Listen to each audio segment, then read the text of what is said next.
can slowly start. I am Maciej Wojrodek, and welcome to the second day of unit test and TDD for testers. Give me a second, I will start the slides.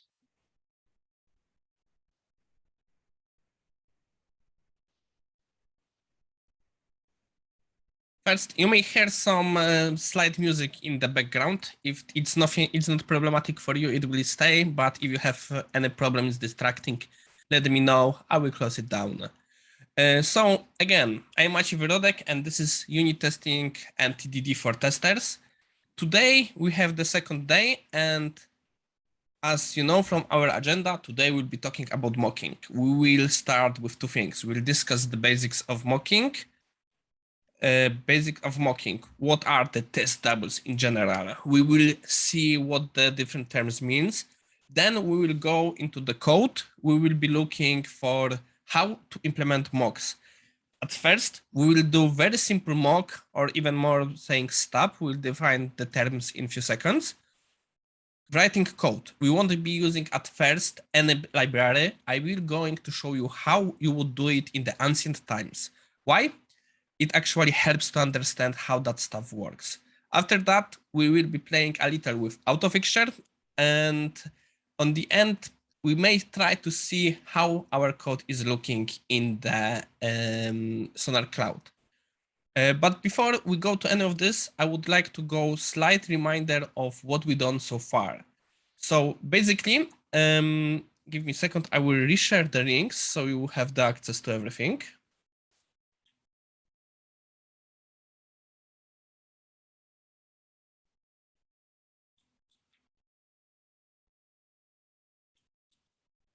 One second more.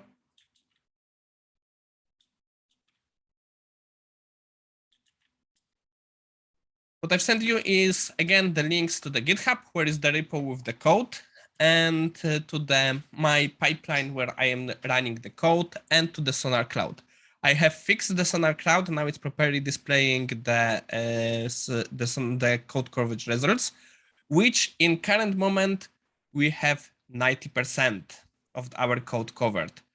As you can see, basically, we have nothing covered in our front-end project. And in our backend code project, we have only covered slides element, so it's not much. After today, I'm hoping we will be around 50% because this is a small project. As a reminder, we are building, we have the application, which is rock, paper, scissors. And for now, we are doing test after. So basically, the application was written without any unit tests, even if it was written with them in mind of writing tests. And now we are making the testing afterwards. As you know, you can realize it's tedious effort.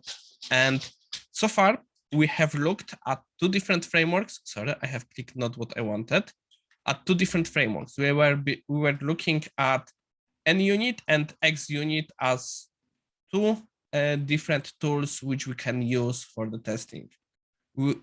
I have shown you what is the difference between both implementation, how they differ in the usage, including what are the different words, attributes used in both frameworks, and what are the reasoning behind them. We were looking also how to add the code coverage file so we can run the code coverage on our pipeline.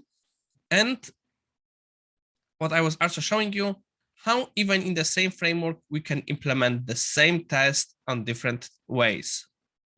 I am personally still the most fond of the way this way, which is called assert that, which allows us to make it the most readable sentence.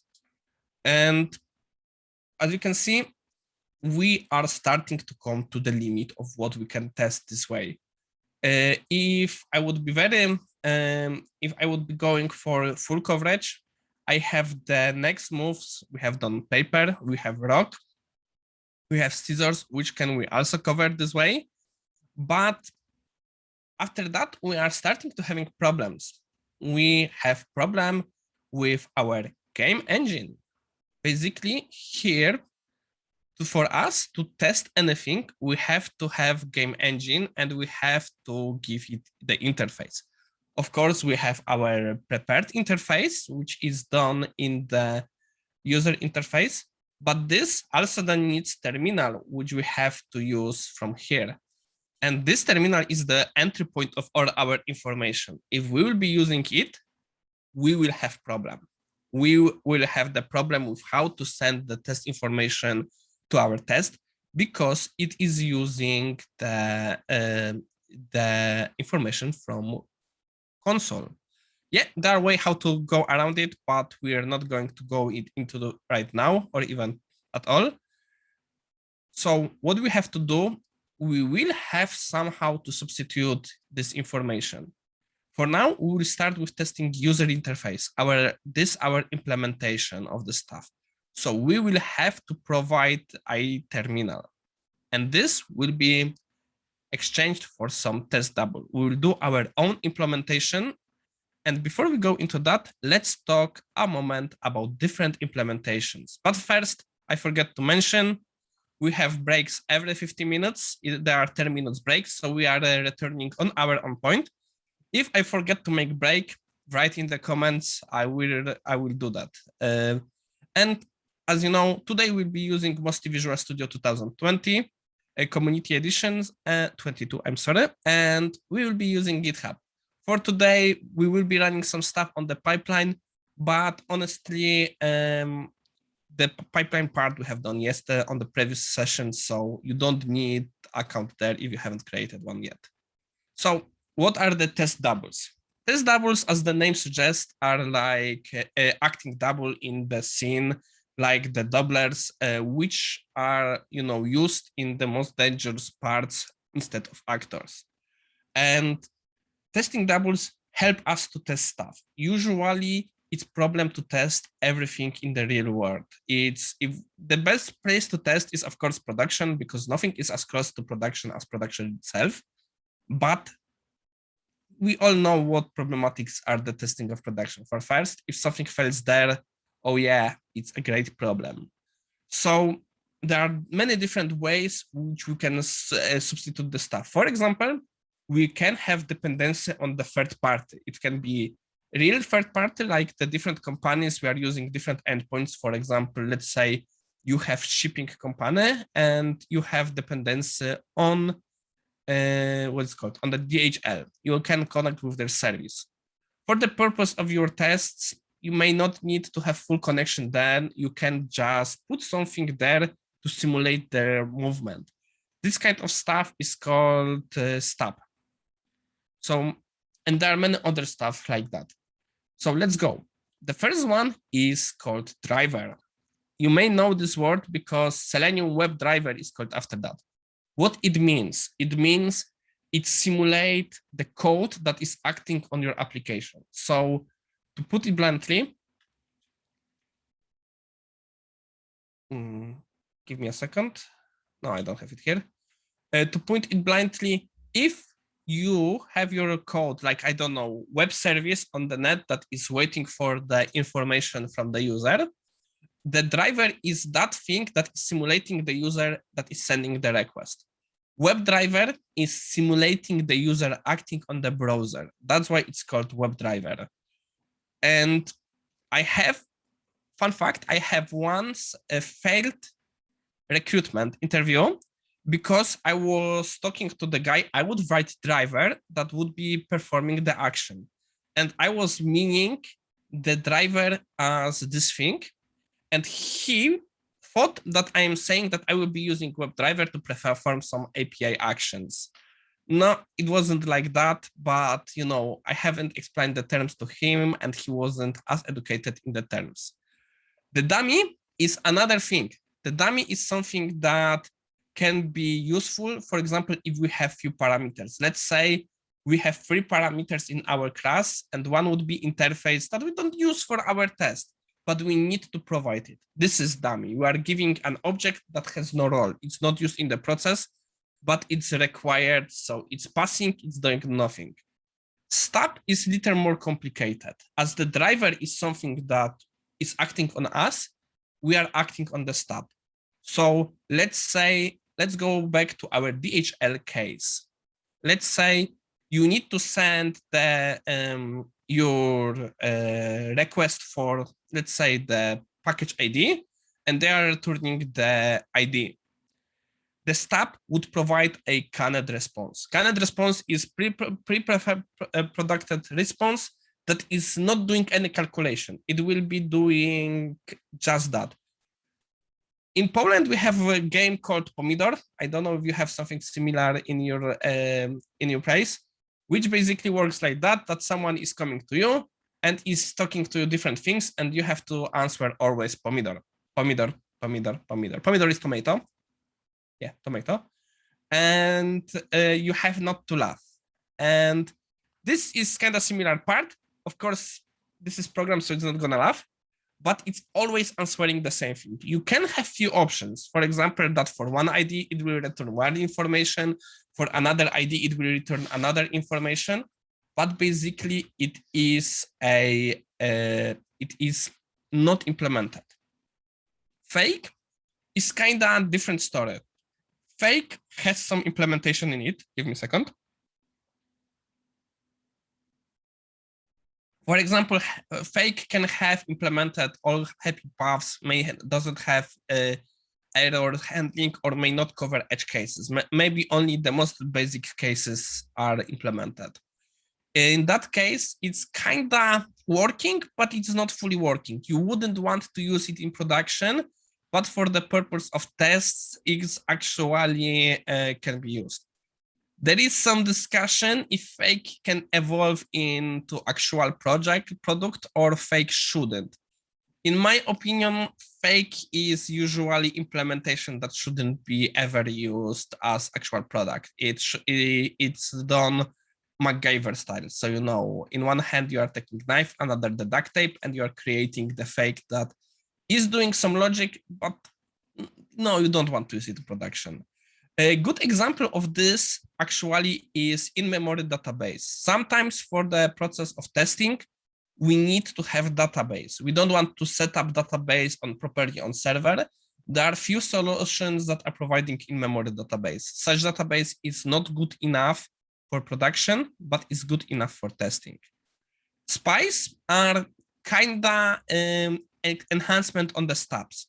For example, in case of stub, you are returning the information, but that's all. You are not recording what you were asked. Spy will also record information what you were asked about.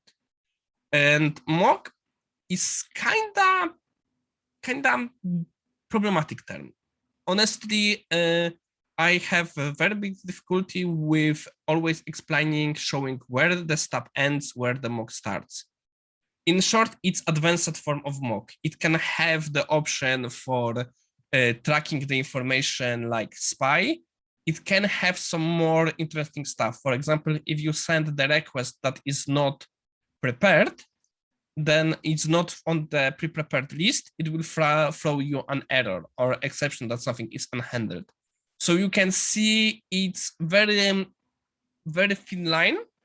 And the problem is also going that the mock is most overused of these words. I am 100% sure that every one of you have heard the terms mock, but you may haven't heard the terms like test doubles, dummy, stub, fake, or spy. Those terms may never reach you, but the term mock had, because basically mock is kinda now catch-all term for any form of test doubles. And that's why it's difficult. Today we'll be using mock in the way of proper mocks. Well, not exactly proper mocks, because we are using a library that will be providing us the stuff.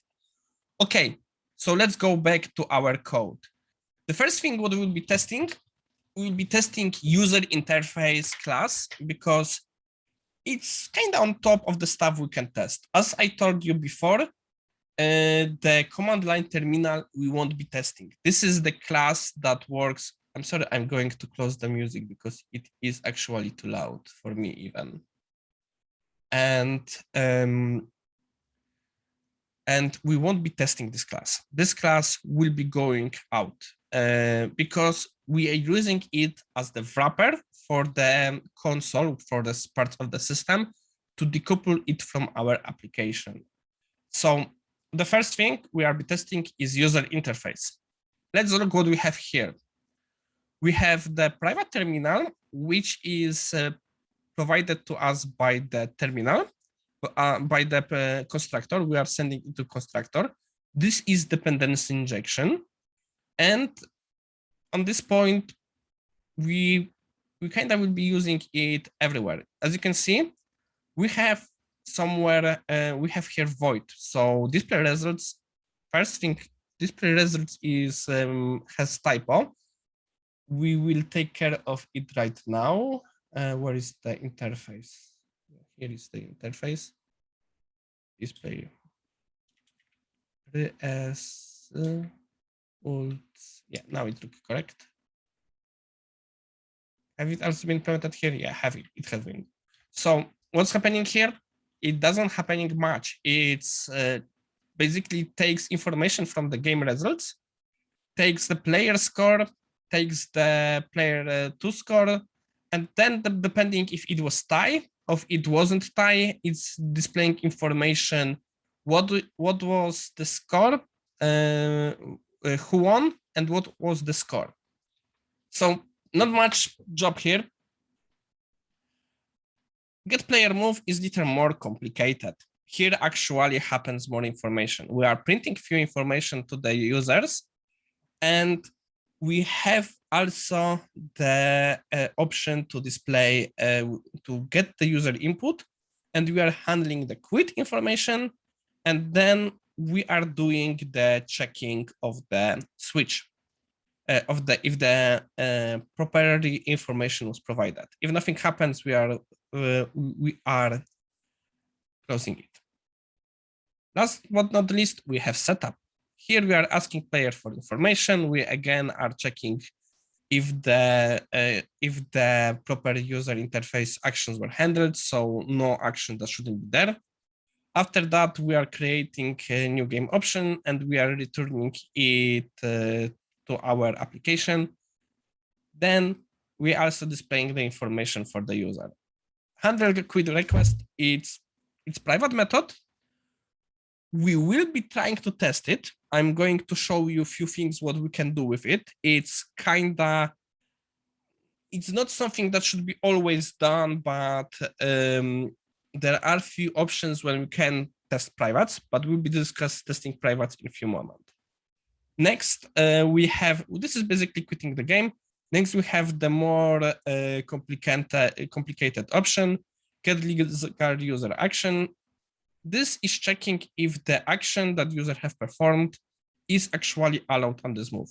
So what happens if the user sends Z when we don't have a move type called, I don't even have idea what on Z could be there. Okay, so we have gone over our user interface class. So for now, let's create a project which will be front-end testing. Add new project.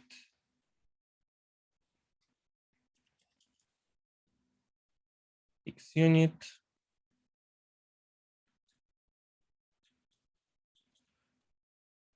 The project is called rock, paper, scissors. So in theory, we should be doing the same, but since just to keep it more in line of what it actually is, let's write it front end this time.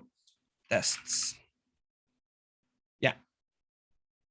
Create. Oh yeah, I have the stuff after my previous attempts to check everything. Give me a second. I need to remove my old code from the computer.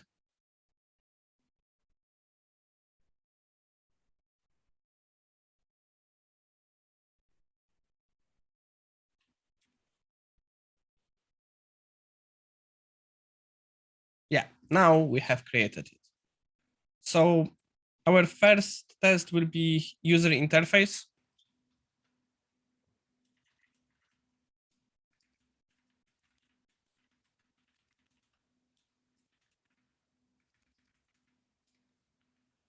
And since we are here, remember to disable the tests for the be run as part of the release.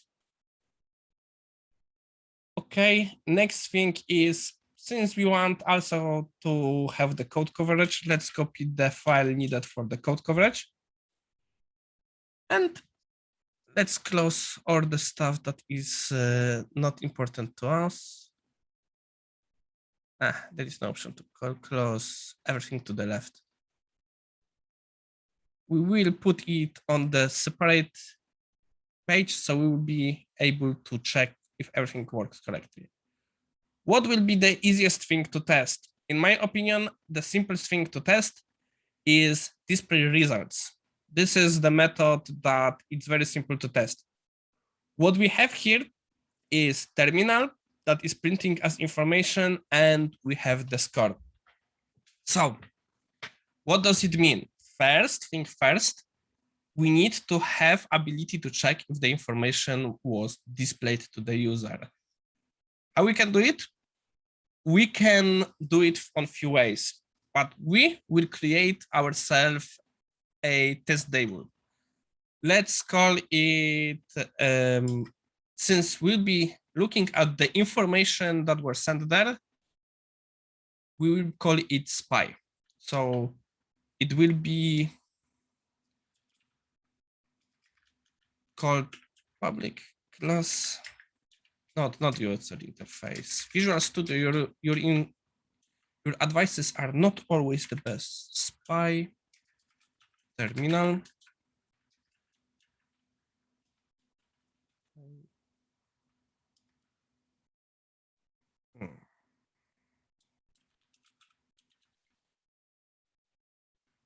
Oh yeah, I forgot to add the dependency on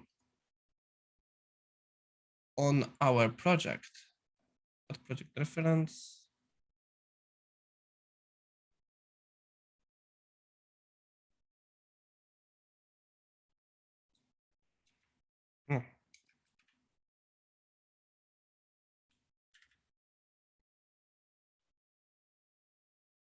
Yeah. So we have our spy. What do we want? Basically, at this point, what we want is, in case of a void of the print being done, we don't exactly care what is the message, only if it contains our word. So we want to see this information. So we want to see how the information was displayed to the user. But here is the problem. If we just do here return, we will change the terminal and it won't help us anything. So what we have to do, we have to create a option for us to see what actually was returned. So let's create list.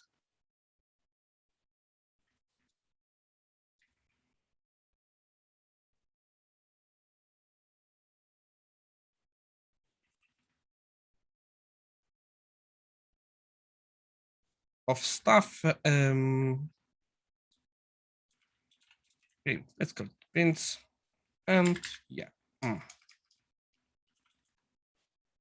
prints. Yeah, it should be from the top letter. And let's create constructor public.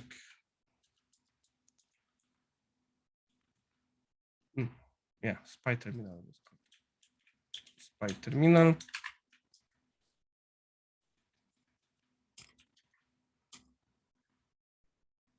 Yep. And our print, what we'll be doing, it will be adding prints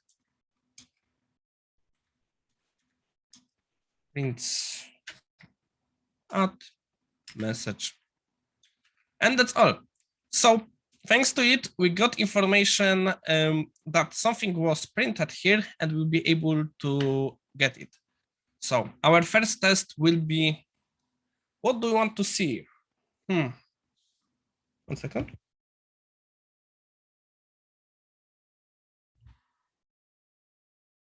Let's say we will start with the type.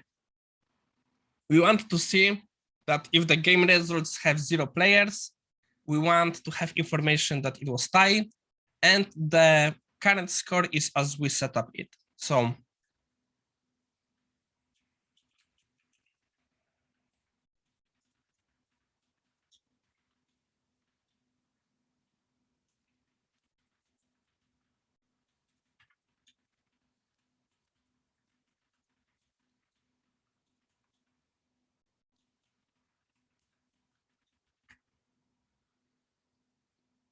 and okay, so first thing first, we need to create our stub, our spy. So var spy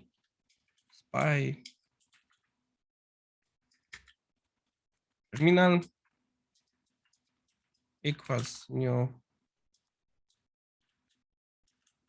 spy terminal. And yeah, you know what I want. Game new user interface spy terminal.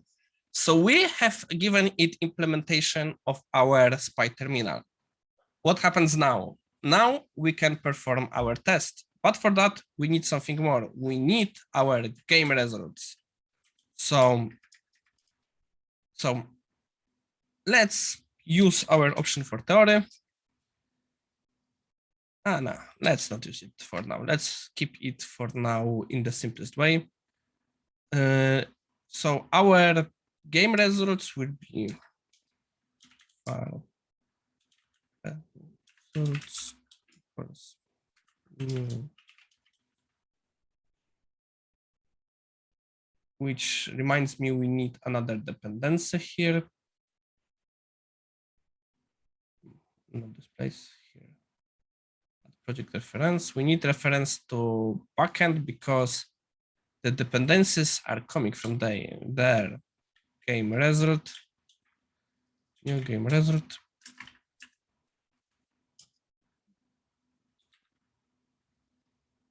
So what do we need to set up first? No, there is not such stuff there as yeah.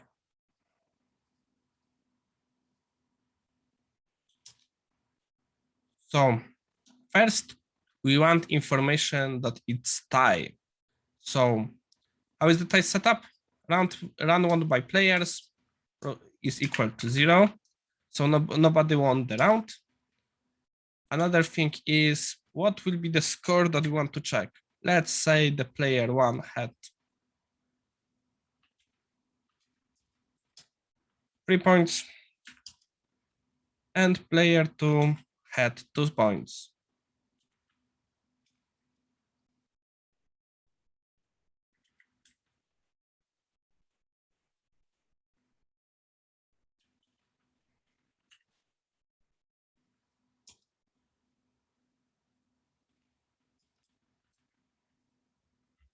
So we have all the setup done. Now we can perform our action. Oh yeah, so let's change the name to the system under test. Our action will be to play display results. Yes, you know what to do. And we will have to check if everything was correct. First thing, we should have been able to get the information from the spy. So our spy terminal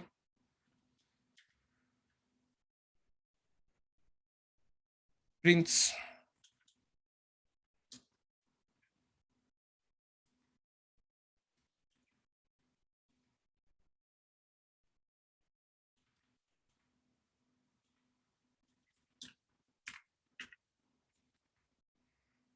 yeah.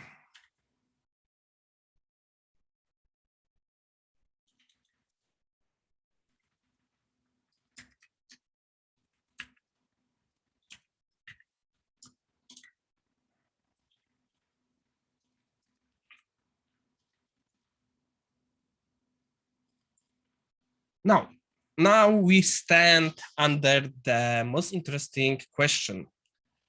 How do we want to actually check it? Because the easiest way would be is to write ourselves this message. So it will be the actual message for us would be something like Thai current score is 3, 2, 2. And actually, this is kind of good check. We have the code kind of hard coded here. If we'll be wanting to change the information, it will be done in this place. Another problem with here with this option is we have it hard coded on the point of these values. So if we change these values will also have to change. So there is different questions here, how to build this message and where should be it built. I'm usually doing it on the thing that I'm checking for what is important in the message. So if it would be containing the word Thai, and if it would have information, what is the score? So if it contains those two values. But in that case, we have 3 assertions here. So let's for now go with the proper school and let's do what we want to have. So equals expected value would be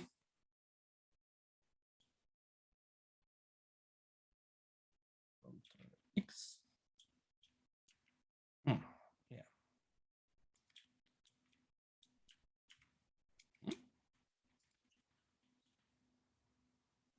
And our value will be actual message.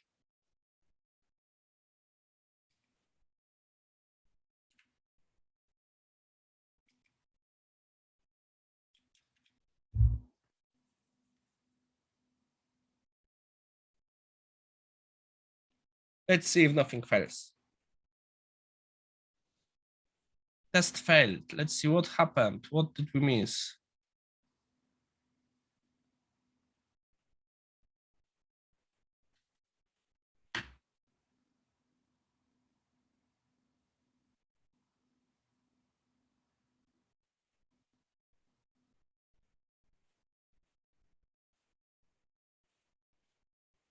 I am slightly confused because it's showing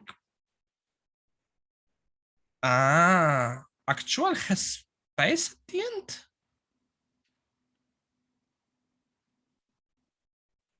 Interesting. Yeah, I have space here. This is error. It shouldn't be there. So our test caught an issue, which you can see my previous version wouldn't caught. Yeah, now it passed. So we could do basically analogical tests for the other way. I'm going to leave it now for you on your own time if you want to do it. What we're going to do is move to something much more complicated. We're going to try setup game. And setup game has 2 paths. Have the path quit, have the path play. We're going to do with the path play. So what's happening here? There are few information print in the into the interface.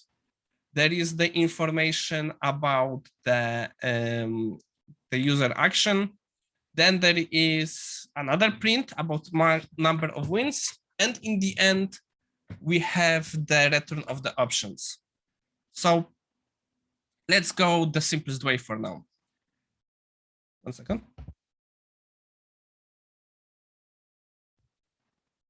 We have print already implemented,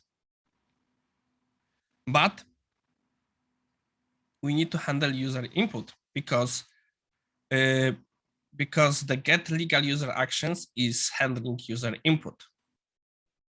How we can do it? Here, we can do it 2 ways. We can put here some information, for example, return X. Oh, sorry, this is car. Return X. And now it will be returning X. Now it would be like stop returning cannot response. Yeah, we kind of need something more advanced because for this one, we would be able to return it, but we don't want always to return X. We sometimes will need to return something else. So we could write here another property that is fully accessible for us, which is called car input. And then we could return not car input.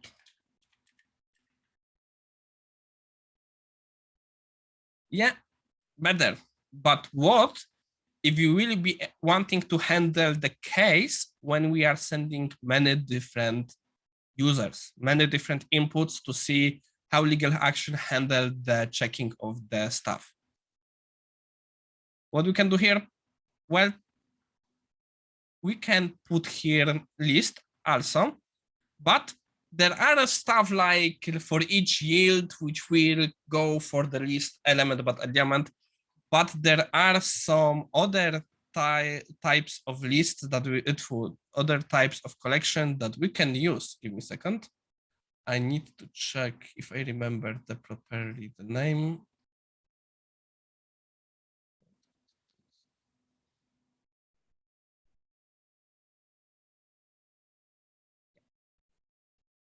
We can use stack here.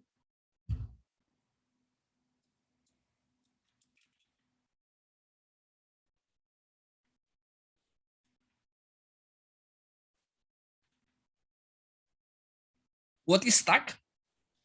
Stack is a system that is basically like, do I have some pen to show it? No, but I have the speaker. So basically we have our pin on which we are putting element on the element. So like you have the 5 books. In theorem, if you would take the lowest book, you would have to take everything from the top and then return it. So stack have the option pop, which is returning the top element and is removing it from the list. And we're going to use stack here. So how would be return working right now? It would be our stack, which is input pop. And now we are returning our stuff. So how do we need to add that stuff here? Well, there is another command. It's called push. So let's create our self test for the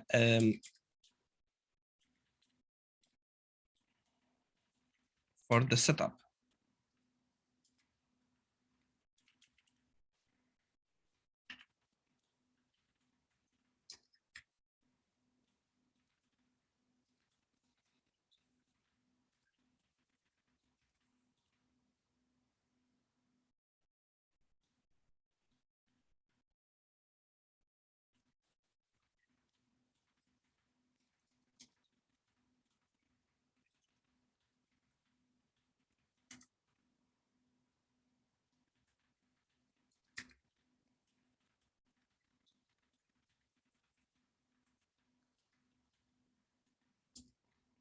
Okay, so there are some things that we can borrow from here. For example, we have exactly the same spy setup. We will be having our suit again here. What we will need here is our what is called our stack. Let's say we have 2 informations to send. Let's say first user will mistype and will send W. Actually, this shouldn't be tested here, but let's do, yeah, we won't be doing here. This time, let's do it properly. I will show it to you in the next test. And so our spy terminal input, actually it should be inputs.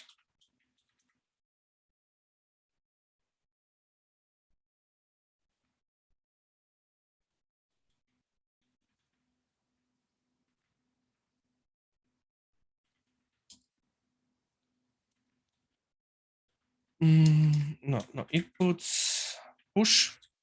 And so the player will send proper information this time, which is P.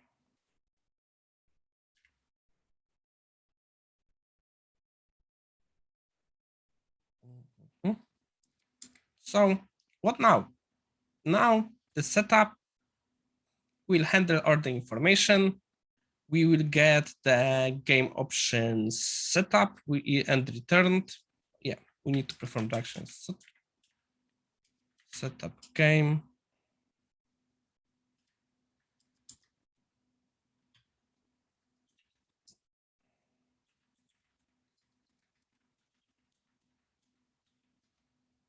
So what interests us the most and what is our main assertion is options. Options should be free. So we are expecting free and we are getting here options.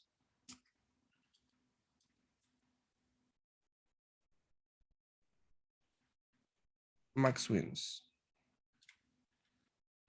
Yeah, sure. We should kind of put the free into some kind of variable so it will be much more readable. And yeah, let's do it.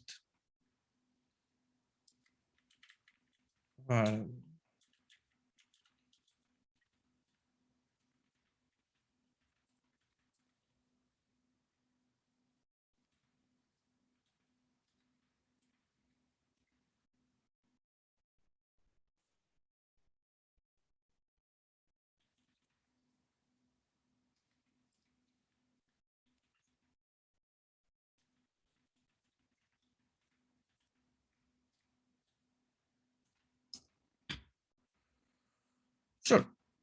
But quite a lot of other things happened here. And here is the question if we care about them. In my opinion, we are displaying information to the user, so we could check if the information is actually displayed to the user. But I'm not so keen on writing this all in this test. I don't usually want it to be as dependent, but for this case, let's do it. And this is very strong coupling. So how many messages should users see? 1, 2, 3, and print only sending information when something goes wrong. So we can take ours. Let's say so 3 expected wins. Let's create.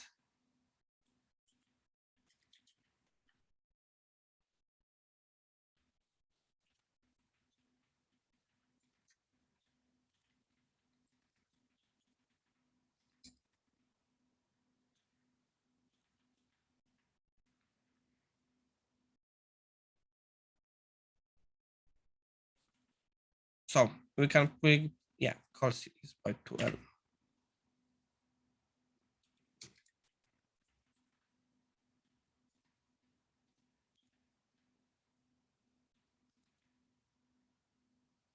Expected print calls, spy terminal prints count. So if everything went well, now we can see all the informations. And I forgot to do something. Let's see what I haven't done. Oh, yeah, I forgot to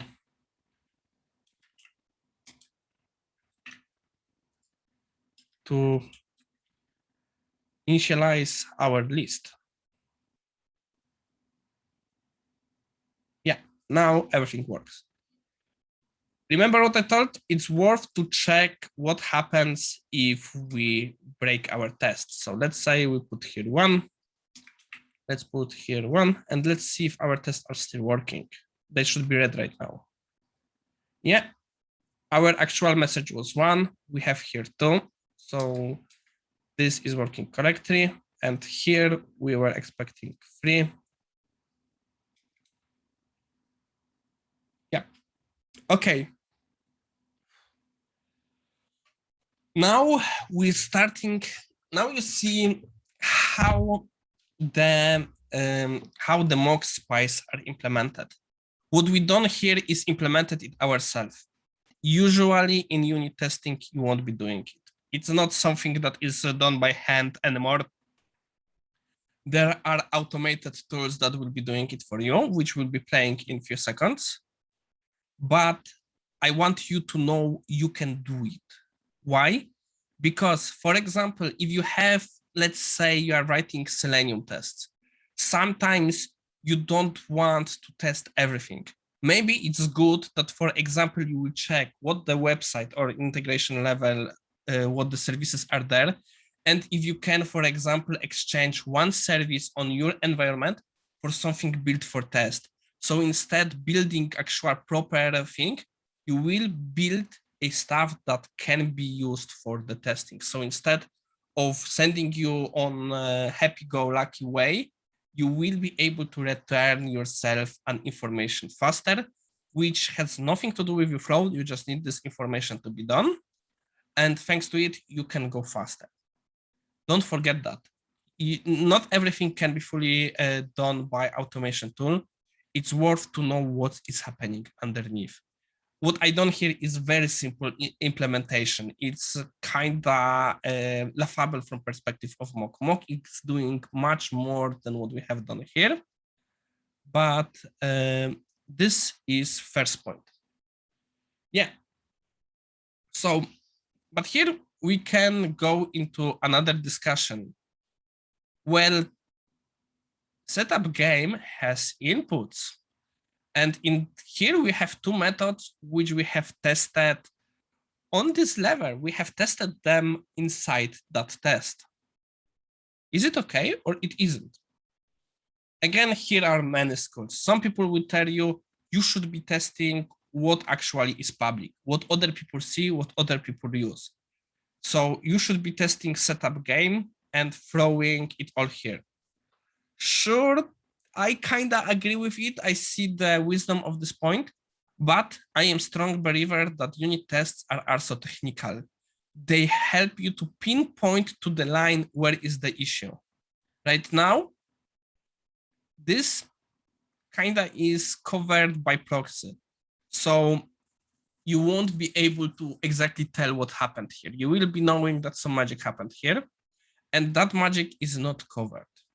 So if I would change something here, yes, you would be knowing the information is something wrong by this test, but maybe it's worth covering here. This is again discussion. There are many schools, many ways, but here's the problem. This is private method. How are you going to test private method? You can't. You can't. There are some cheap tricks that in few languages can allow you to test private methods. For example, in Ruby, private is just for show. It's not really private. You can access always everything. C# is kind of more restrained about it. There are some ways that are using the reference, you can get some information from privates, but I'm not keen on this. And to be honest, a few times I tried to do it, I failed. So at this level, there is some trade-off to be done. It's trade-off on the level of discussion. How valuable is testing of that kind of stuff for us? So what can you do? You can make the function protected, or exactly speaking, internal protected. Internal pro.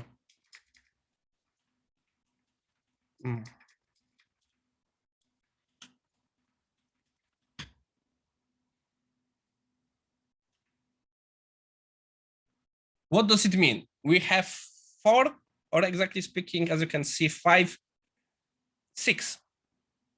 We have a lot access levels in C#.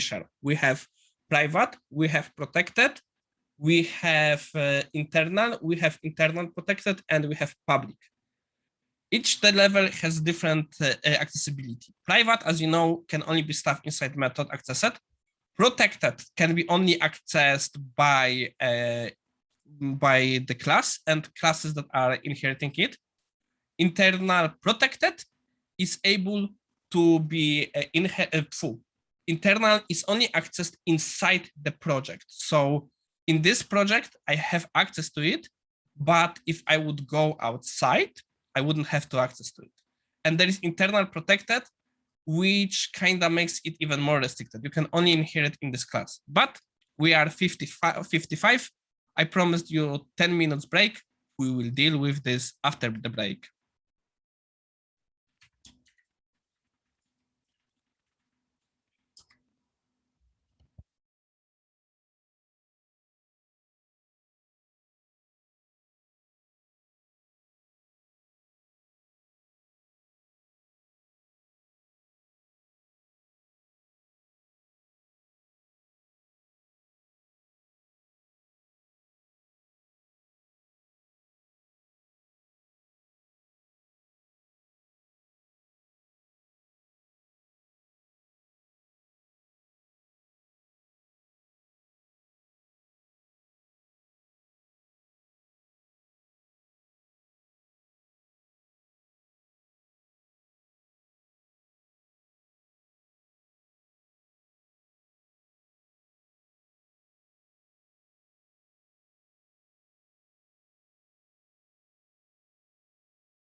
Okay, we are after the break. We can continue our adventures.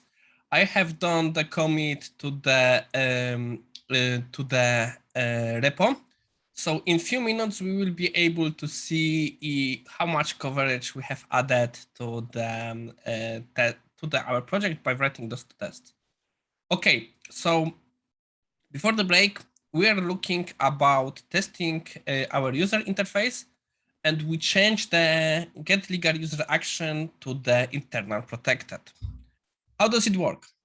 Well, let's try to do something here on the level of backend project. So let's say we want to add here a child class. Oh no, sorry, we are not in the right project. We are doing it we have done it on the user interface. So we want to add here a child class. So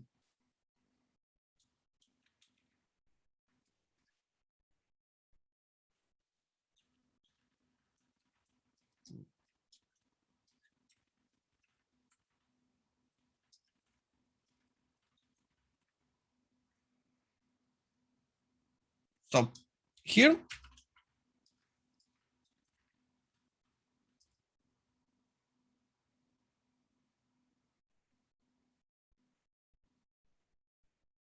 so here we can actually do it. We can create ourselves a we can create ourselves the child UI because it is in the same project. But now, if we would like to do it for the purpose of our tests, let's create here internal testable user interface.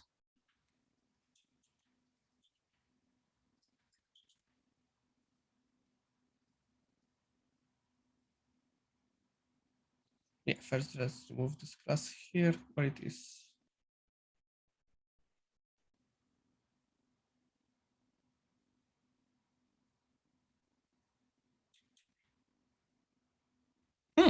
Interesting.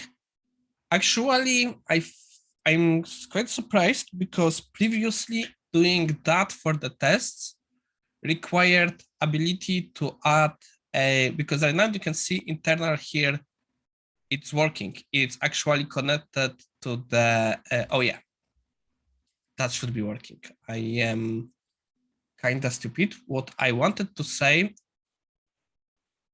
here we won't have access to our method, which is, let's write here, public.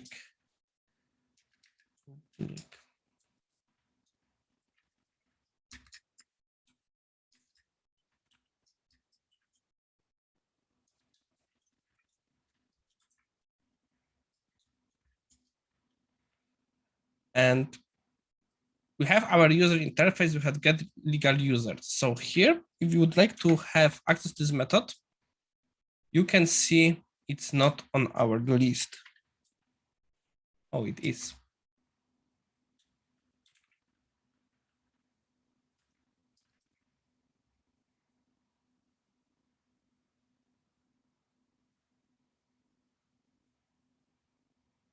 Let's see it new cars.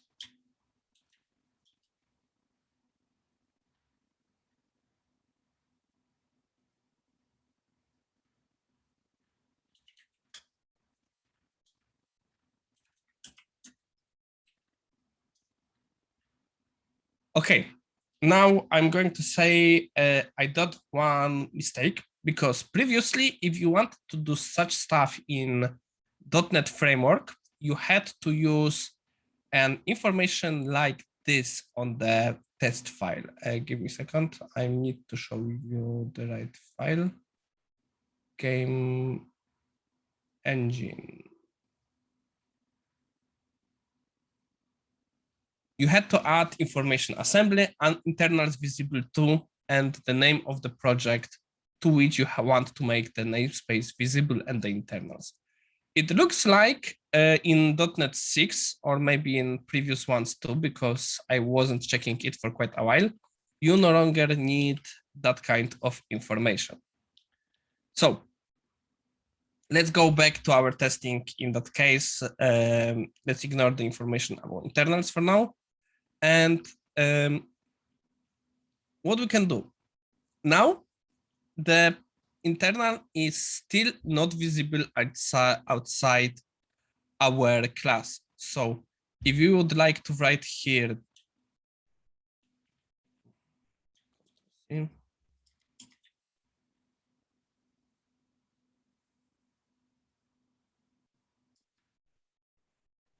actually don't need to set up here anything. If you would like to do,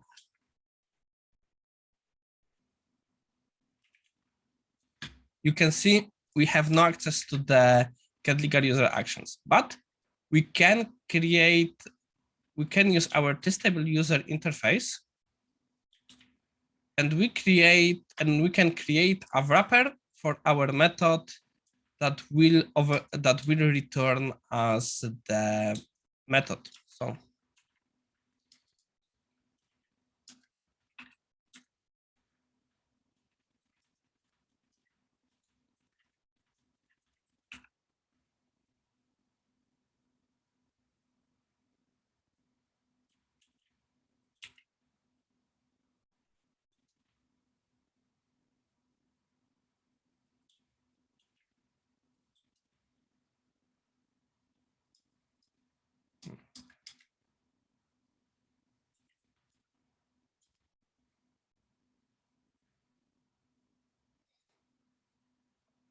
So now in our tests, we can use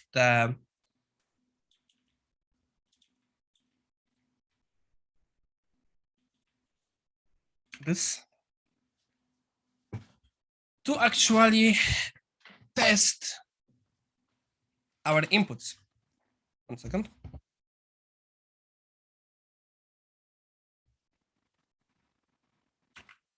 Okay. So let's change the name to something proper.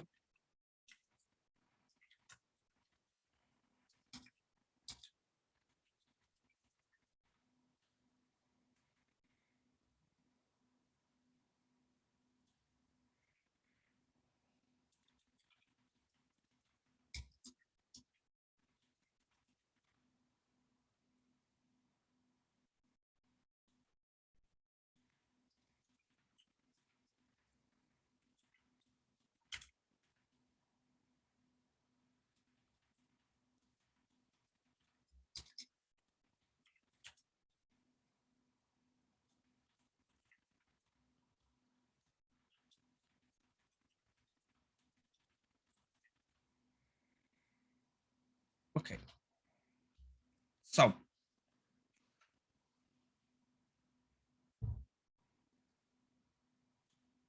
here we can actually set up whatever we want. So let's set up the proper action will be P and C.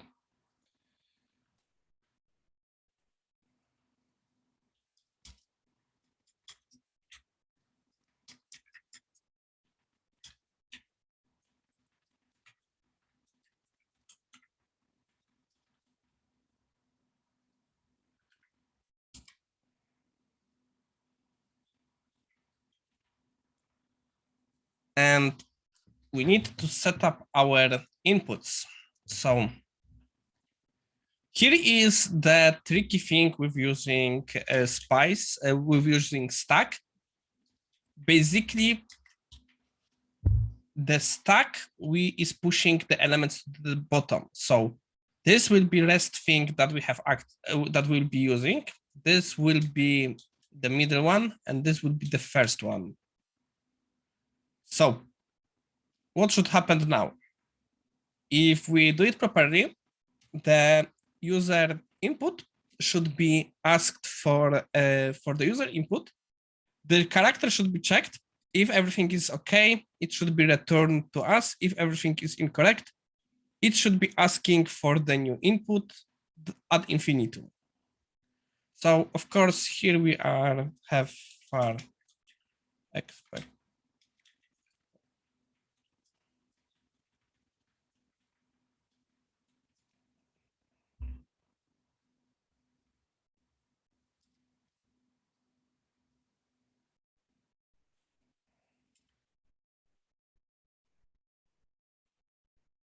Actually, why I've read that?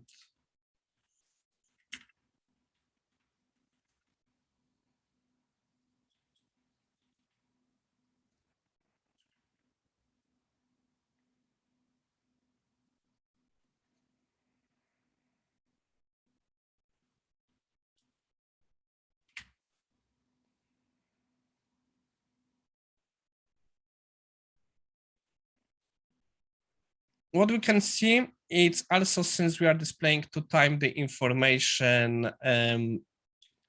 that we have the prints, we can also add here information about the expected print calls.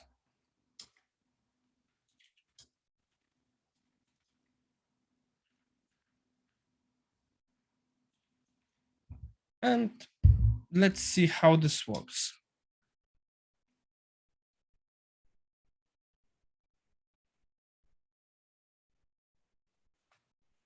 Yeah. Field issues. What I forgot to make. Yeah.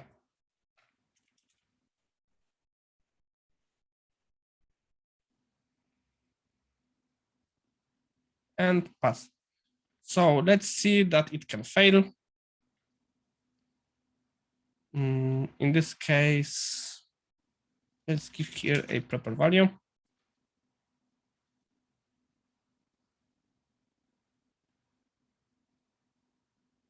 Yeah.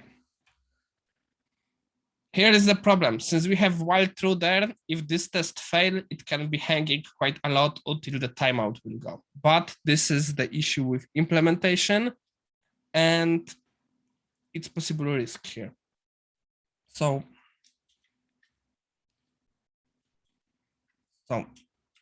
yeah. Okay. Let's commit what we have done here.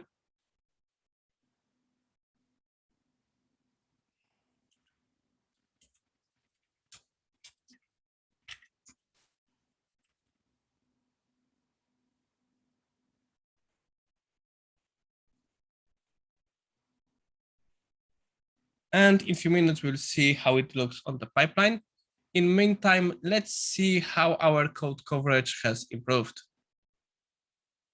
So we have pushed a new branch here. Now we have added one new issue because we were writing fast. Not everything is according to the standards, but we have improved our test coverage. And the test coverage have gone on the backend for 2 files. We have reached the 100%. And the in the front, we have user interface on 32%. What you can see, we have covered one if, the other is uncovered. We have no coverage for player actions. We have coverage for some stuff, which we'll be now covering later more. And yeah, this is our current state. After this method, it should go, I think, about 0.5%, because we have basically, from point of view we have covered only this line. And this is what you can see, it's discussion if this is actually worth to do coverage for the private methods. They are covered indirectly. So I'm not going to tell you to cover each and every simple private method, but if there is quite a lot of logic in such method, I would caution you to think about if there is no need to actually cover it with unit test. Sometimes the private methods are hiding such complex logic that it's better to make it a little more visible so we have access to it. Okay, let's go to another step, because as I said to you, this is not how you do it properly. This is the way that is much more well, it's requires a lot of work. If everybody would have to do such stuff for every unit test, oh man, it would be the problem. It would be taking too long. Plus, what I like to say, programmers are lazy. If they can do something simpler, they will do something simpler. if they can write code that will do something for them, they will write the code that will be doing something for them. And such code exists for the mocking. For mocking, there is a class called mock. What happened here in the dependencies?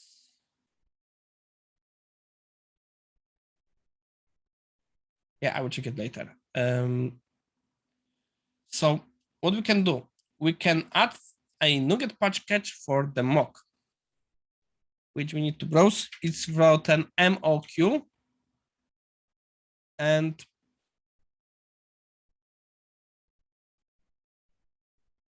it has quite a lot of dependencies, unfortunately. So in some companies, you may have problem with installing it due to the amount of dependencies, but usually it goes by. So what does mock do? Mock allow us to create mocks much faster. We have created such method for us, which we won't be needing anymore. So first, let's return and set up ourselves mock public user interface test.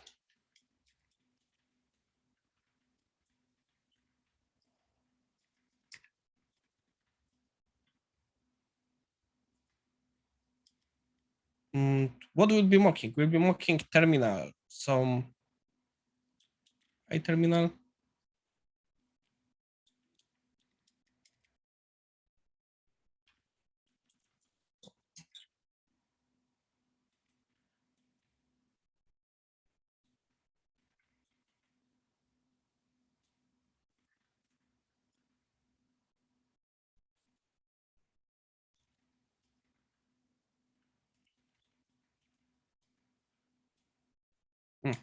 I have to use proper type here.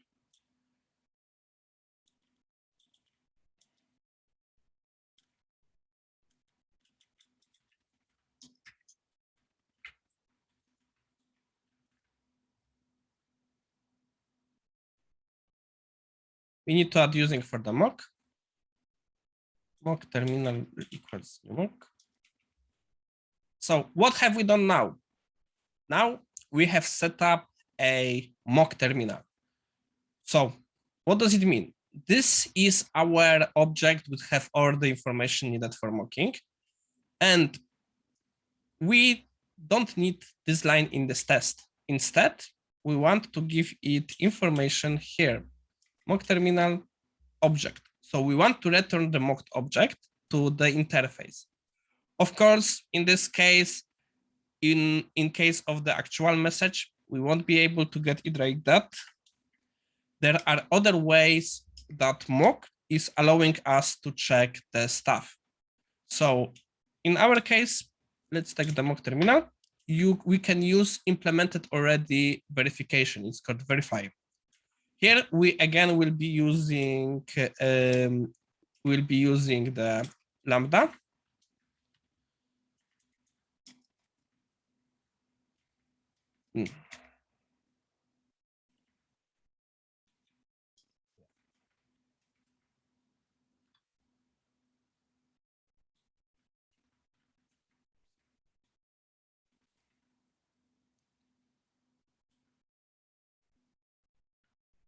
We have many options. We can ask for add the regex. We can check if it sends any splittering.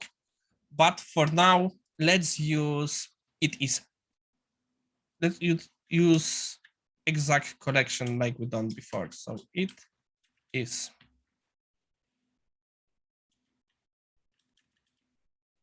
String.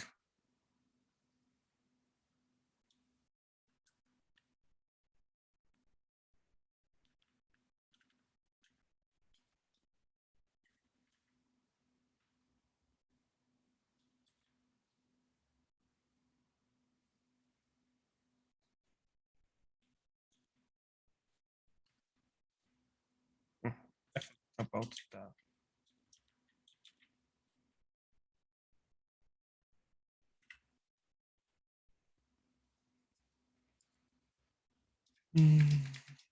yeah, as you can see, it is a handful. Let's see if I closed all the braces. No, I haven't.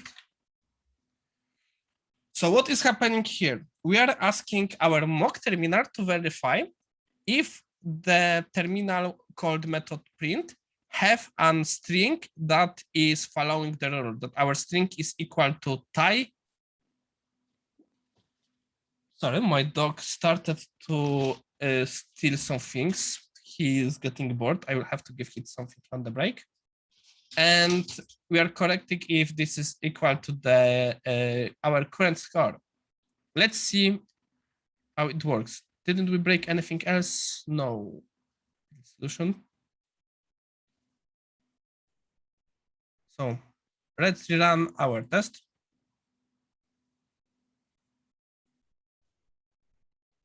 The test is green. So just to see it can fail.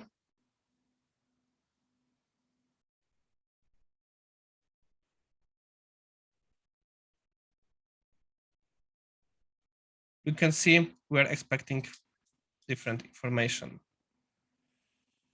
Yep.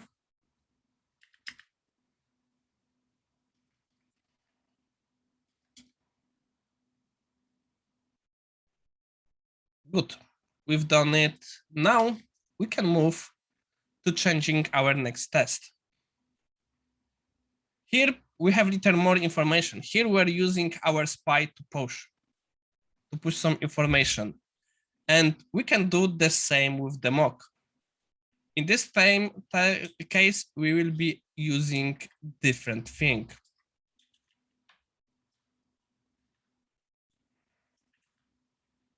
Setup.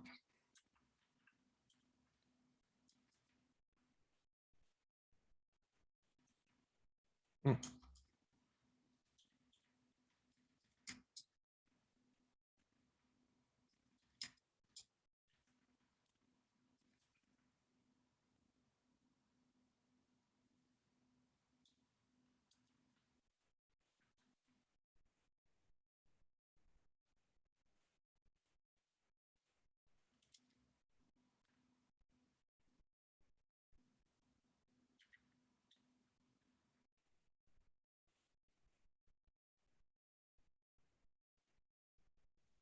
Hmm.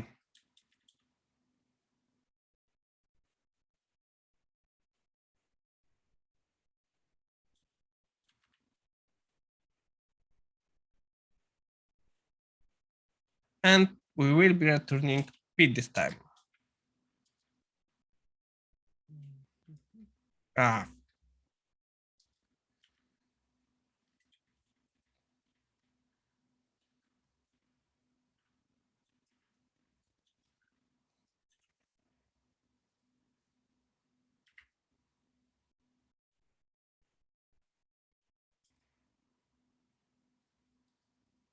So here we are sending again mock terminal object. But what about our assertion? We can do again mock verify, mock terminal verify. This time we will do something else. Is it n? Yeah, we want n string. But instead of just doing this, we can say, check how many times it was called.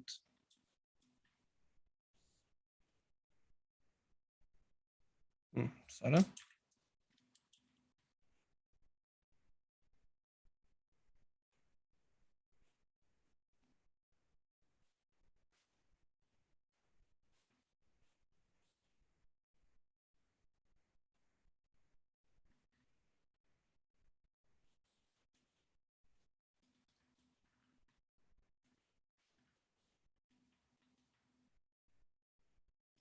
1 second. I'm having a little memory problem.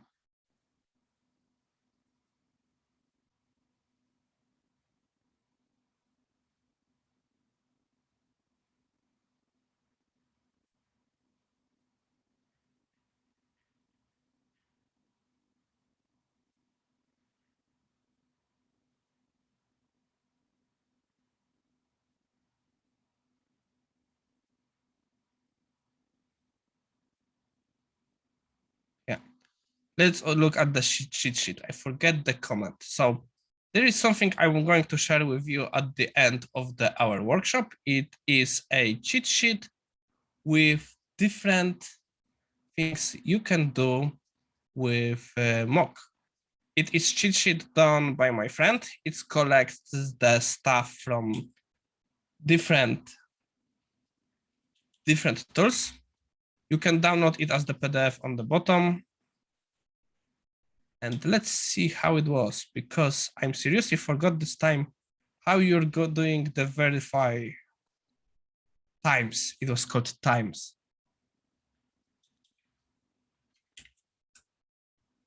Times. We are expecting it to be called exactly 3 times.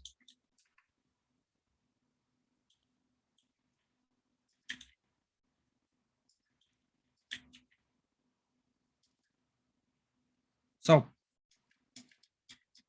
let's see how it will behave.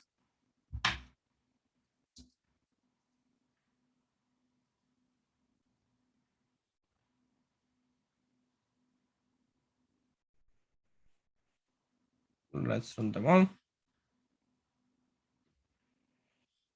So as you can see, it worked. It sent P. And let's see if this actually works still after we change the value. Nope. Now it didn't work because the calls wasn't the correct times.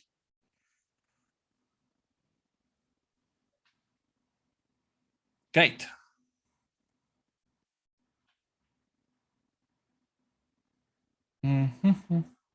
So now we have a little more complicated point. We will have to return many things. We will have to return sequence. So again, we want to set up our mock. And now we will be returning many different things.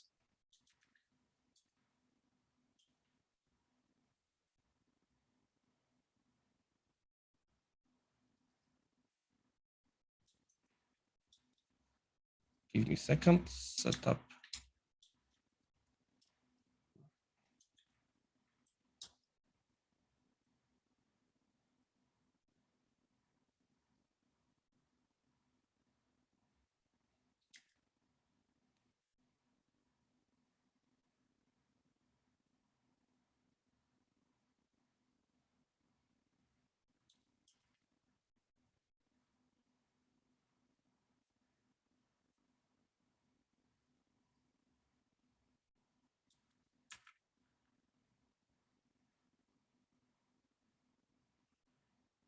Let's see 1 second for the cheat sheet.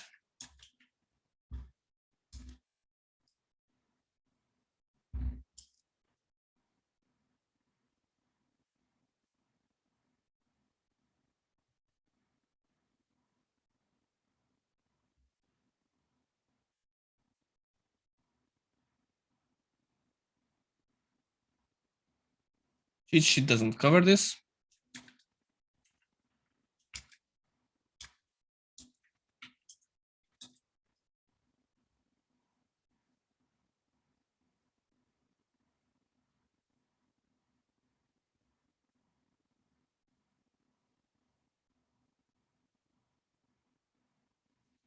Oh yeah, you can give many returns. I completely forgot about this. Returns, and our first return will be actually S. Then it will be returns. Okay. Then it will be returns P.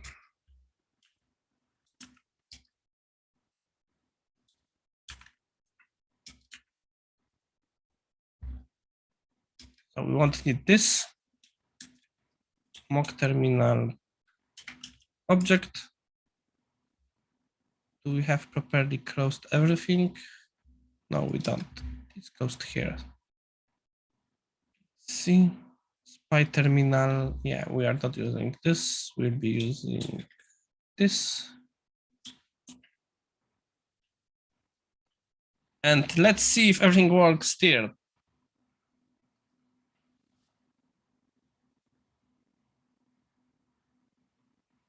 So let's break the chain.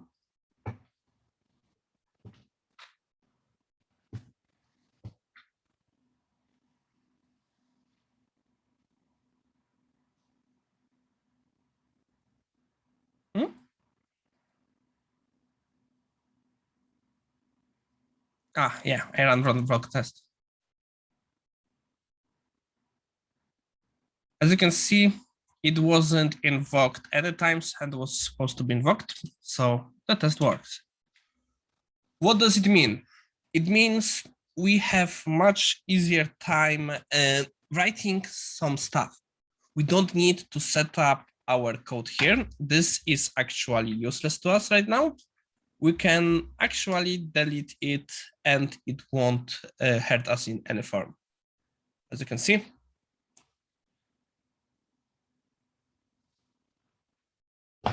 we have it done. So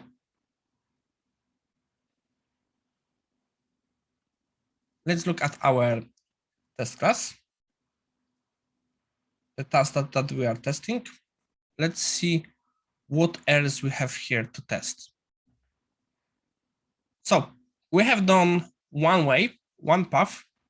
We can do the another path, or we can do to cover something else. We haven't yet started covering get player actions. Here we have more complicated things. Here we have quite a lot of options which are expecting different results and what's going to happen. Let's look. We have here a switch, which we'll be covering. It has only default for the reason because otherwise the switch would throw errors because we don't have the letter on the end. We have few information that are printed to user. We have our legal action collected. So basically what we have to see if the proper input is correlating to the proper action sent deeper into the system.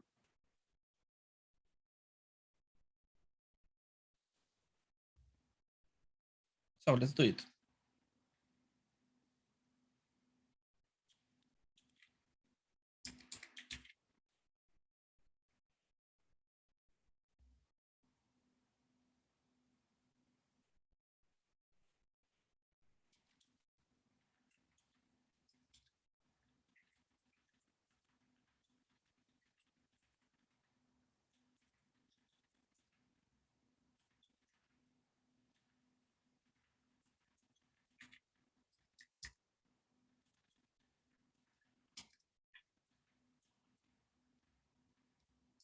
Hmm.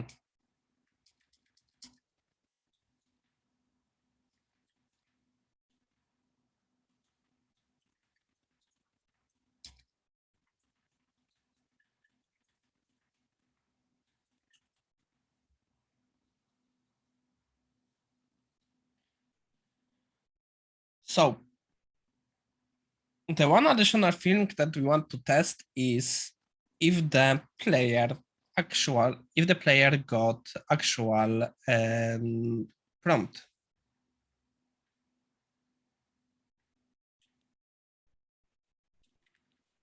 So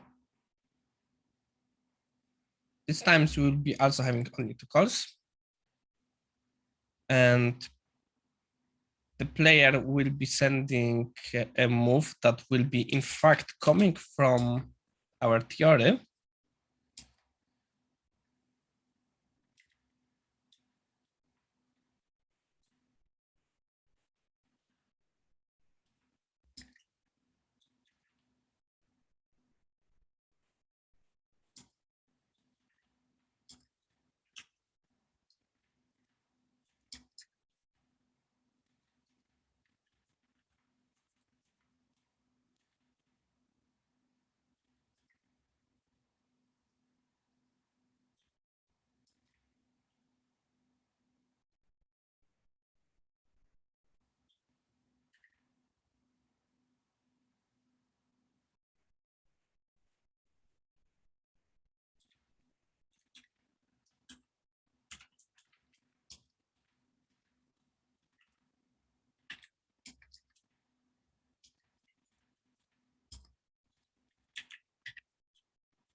We won't be doing sequence, we will be doing only one return.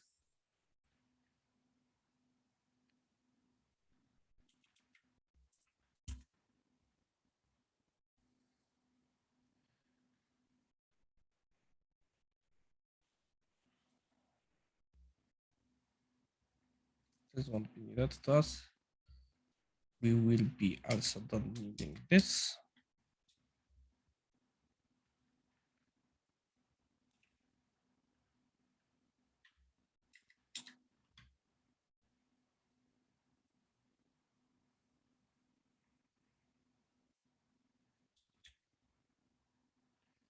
And we have expected result. Yeah, let's see if everything works fine.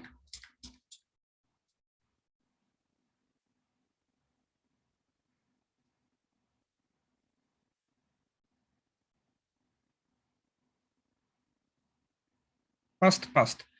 So let's see what happens when we want to check if the proper player information was sent.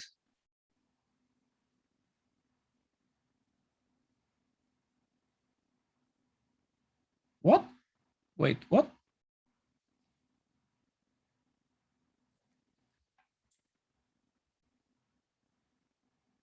That was unexpected. And that shows you that you need to pay attention even when you are doing the tests. Because we forgot to check what the input is doing. And it actually wasn't properly translated. Now we can do it for the other test, or we can do it here in this test. Let's do it in this test.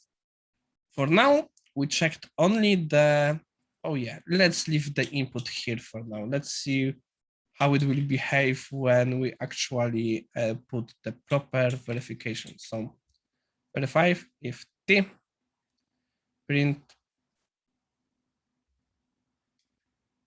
is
have you closed all the, no, one more.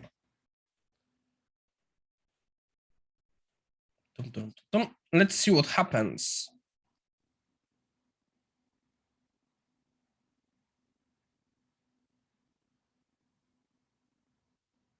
So we were expecting to call it at least once with the value 2, but there wasn't one because we have sent here wrong input. Let's say here the player input, player number, how it will behave right now.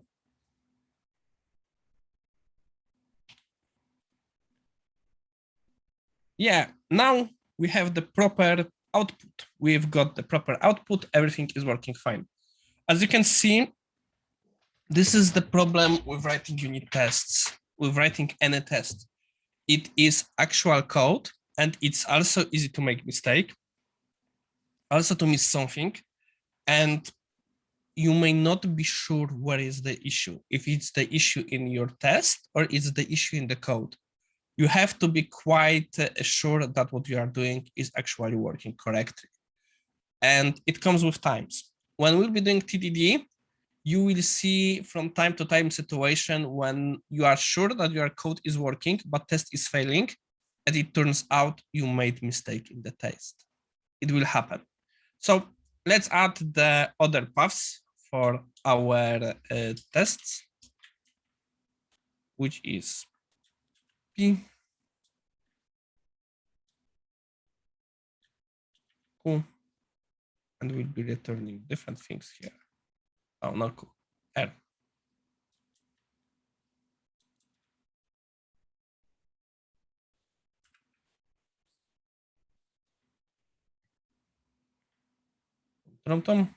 Let's run them all.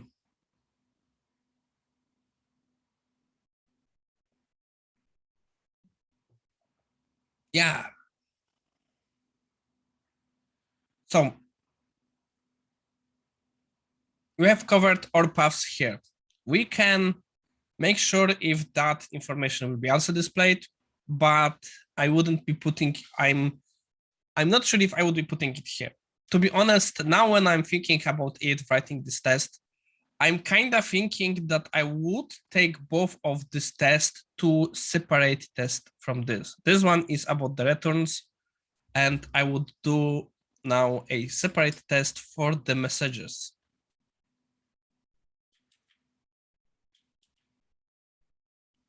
Which we don't need both information here. We need only this one, get player action, and take user input.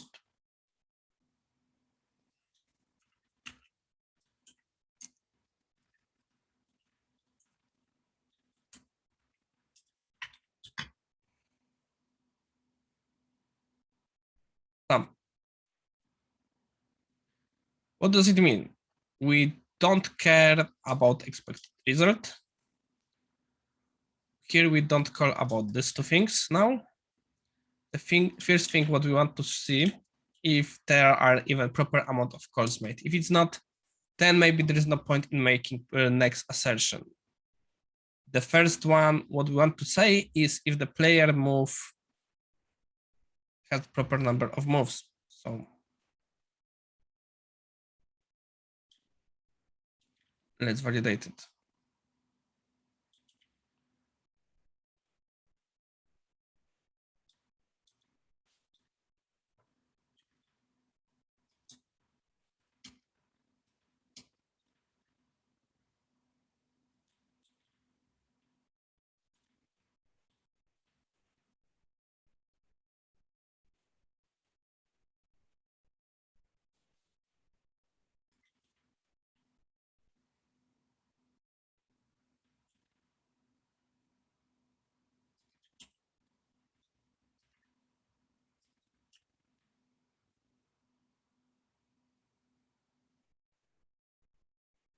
One more time.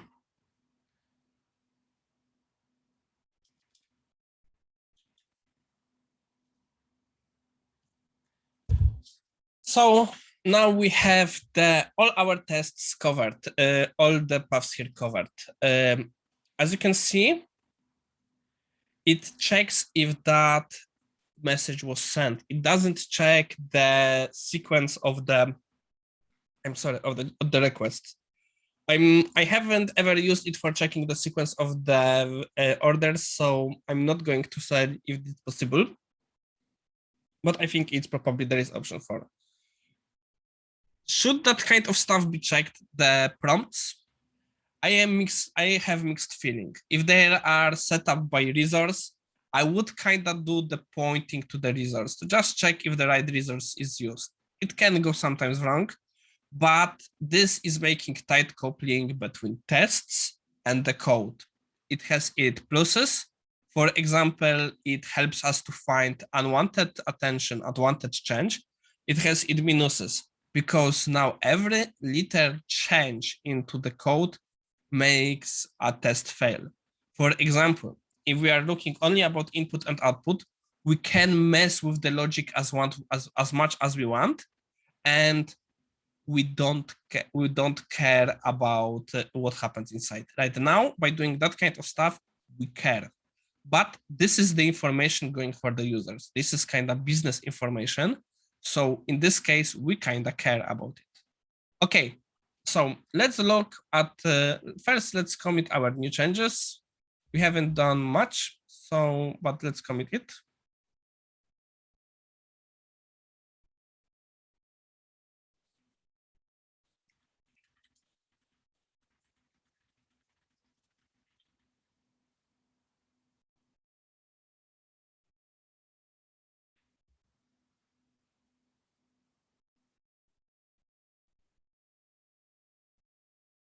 And in meantime, as it's run, let's take a look at what's going on in our test coverage. Let's see if it was updated after our last commit. Yeah, we have added 1.1 test coverage. So let's go here. Let's look at our test coverage now. And the file that was changed was, of course, our user interface. Now, the terminal is still our code We have covered this path. We have still not covered this path. Now, after our latest commit that is still being processed by CI/CD, we'll cover this code, which will add us some additional percents. And of course, we covered all information on legal user actions. So what now? Now it's time for the break. We'll return on the hour and we will play with auto-fixture, which help us auto-generate test data. See you around.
Okay, we can go back. First, let's see how our progress in code coverage. If you can see, our Rust push has added 6.1 lines of 6.1% of coverage. So what we have covered, as we were discussing, we have covered the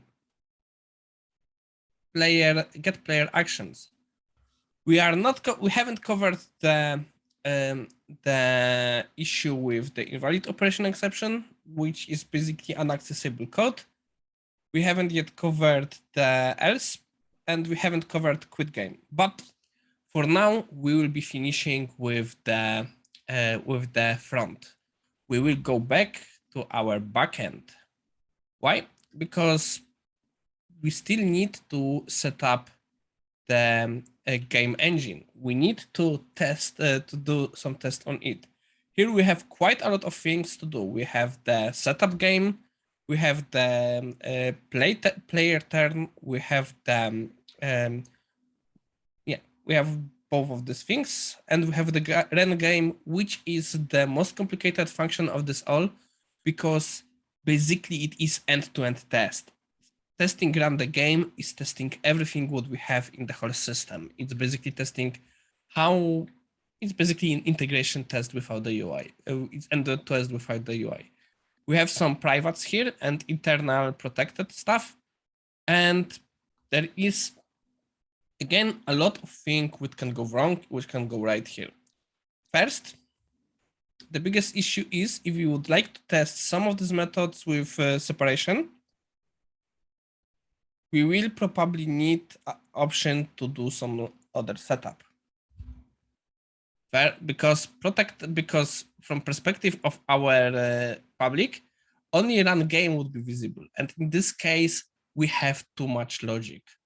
We will have again to do the stuff like we done before. We have to add these two functions to be accessible from outside. Let's remove this. We want, as we turn out, we don't need it. So in our backend test, we will add new tests. Give me a second. Let's copy the name. Shift-S, engine. Backend test. Add new file.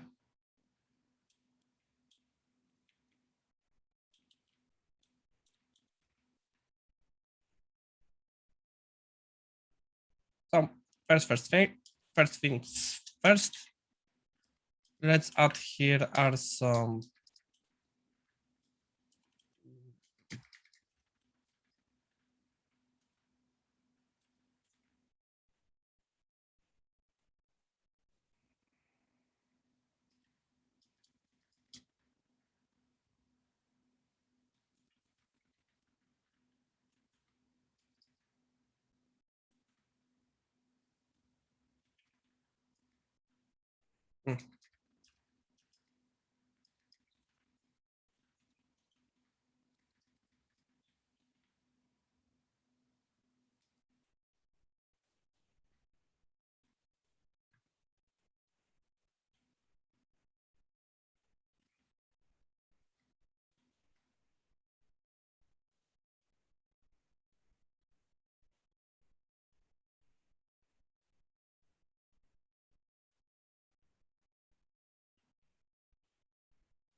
yeah. Okay, so the first method we will be wanting to test, let's say it will be setup game. We don't have much here to test. We have only two things. We have the option to basically check if the game is proper value. So, and if the argument is not from. Let's start with testing the from.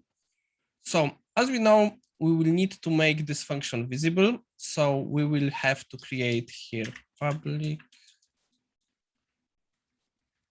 void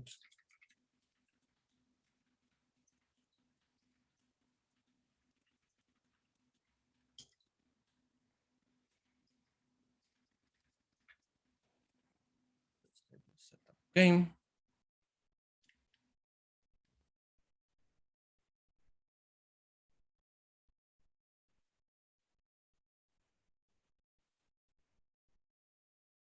Yeah, sorry. This. Why I did click this one?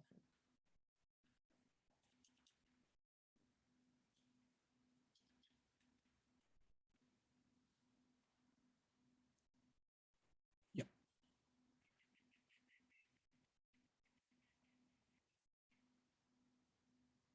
Yeah. So for starters, this is all what we need. And in our test, we have first, we need to also use in this class two things. First, we will be needing here are some mock because this is different project, so we don't have mock here. Install, but we will also take two more things here. We will take auto fixture mock.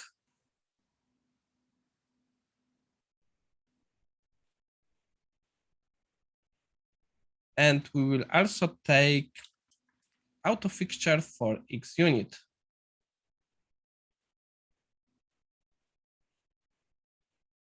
What are those two things? There are tools for creating test data for setuping the variables, which is very helpful. It has few issues that can be painful in the future, but for now it is actually helpful. So, 1 second. Let's put it again here on the side so you have visibility what we are doing. Covering. Our first test will be, we will be finally testing assertions. So public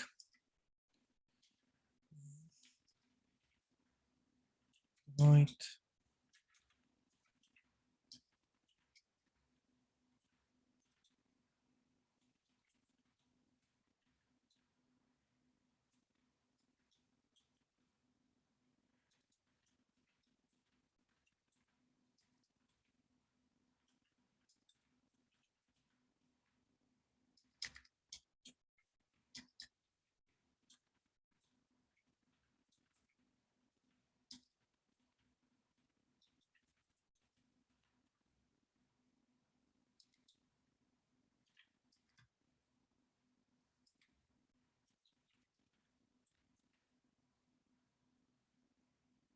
and let's add our connection to using XUnit.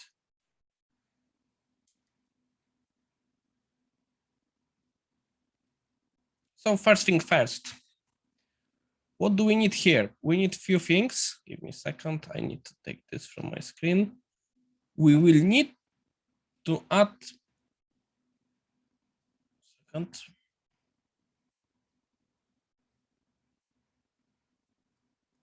We will need to add, what is, oh yeah, make public. We'll need to add for ourselves again the mock. But here we will be doing something much more, well, little more advanced. We will be using auto fixture, which needs a code like ifixture.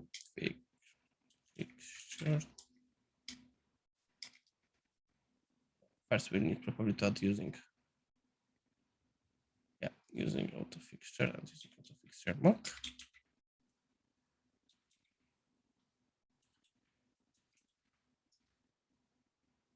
Fixture. And in our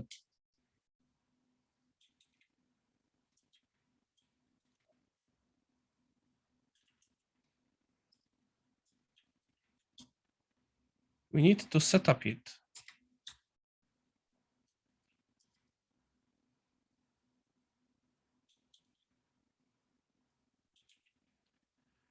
What we are using here, we are setting auto fixture with new auto mock customization, which will allow us to create auto mock, which we will be able to use for verification of stuff. From now on, we don't care as much about creating mocks. The most of the stuff for now, it will be covered by the auto mock.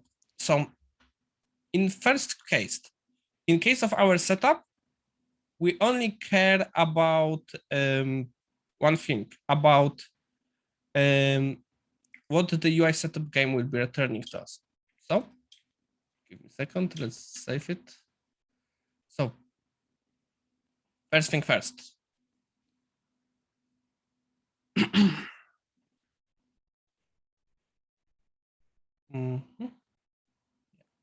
Let's remind me how the UI works. Either turn game options.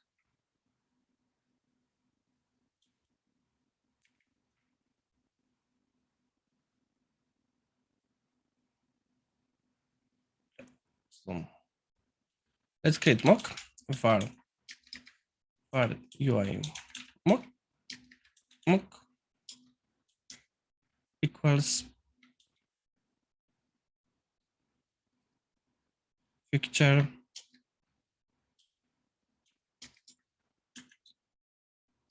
freeze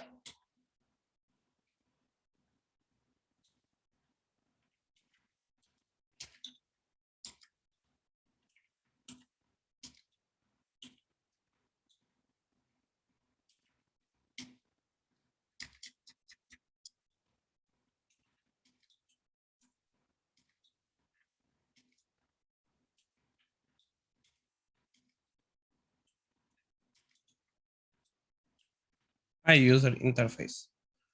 We have closed both. Yeah. So now let's add our dependency on mock. And the second thing what we have to do, and we can do it before, we can picture freeze game options.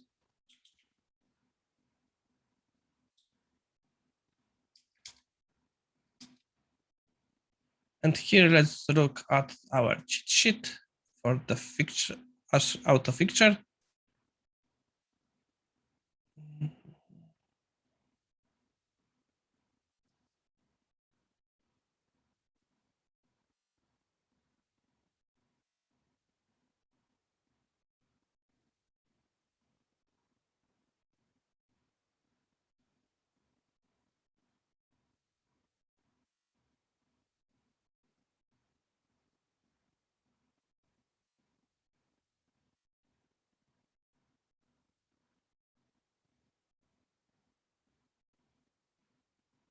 Yeah, okay.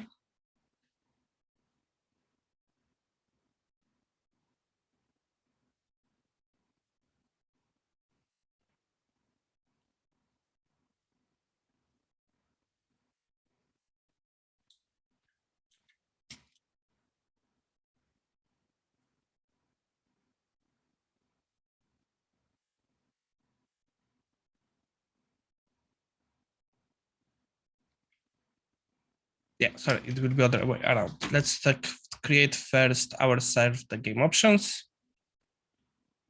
New game options. Rather, we can even go this way. Picture create game options.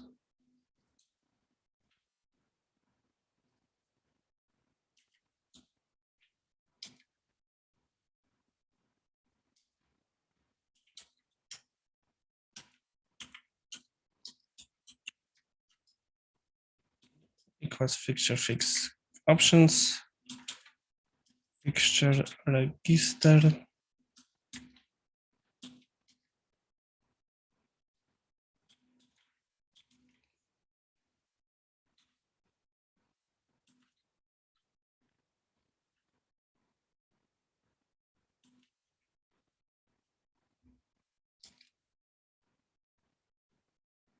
One second. Register was here.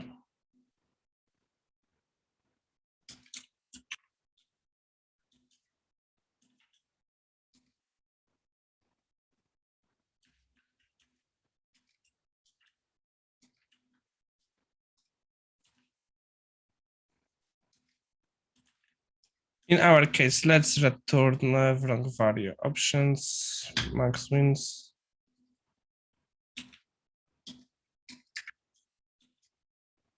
Equals 2. No, 0. We want throw issue.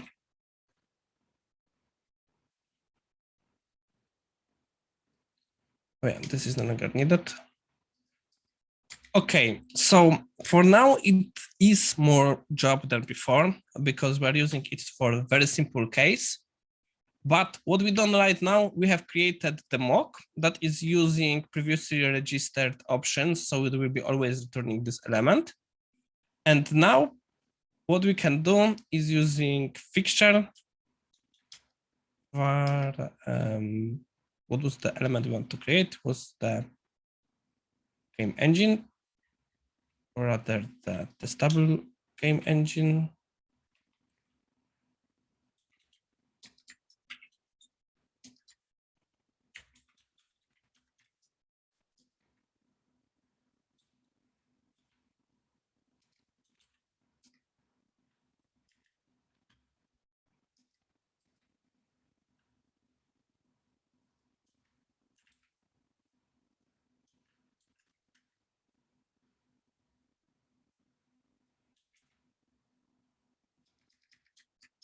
And now let's do the assertion. Assert throws. What exception we are expecting here? Argument exception.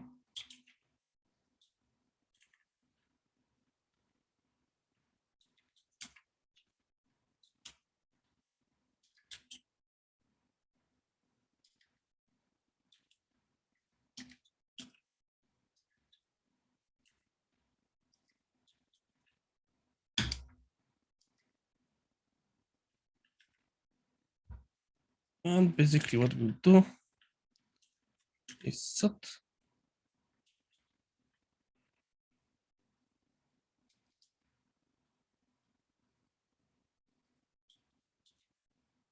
Oh yeah, I'm using wrong type.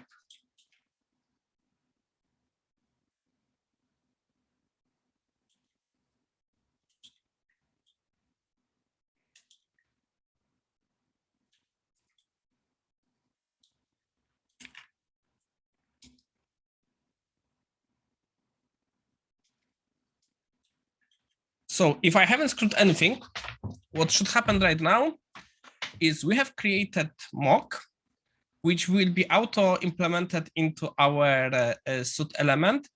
And then we will be getting the all information needed for our container. Let's see if I am correct.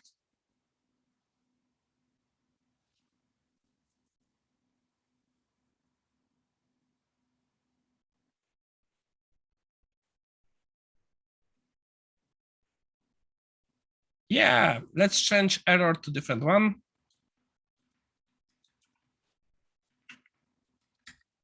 Let's just use simple exception.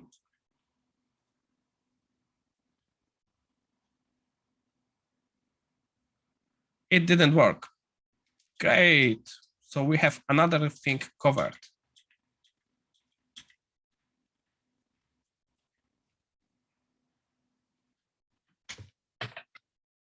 Okay, now we can go step further.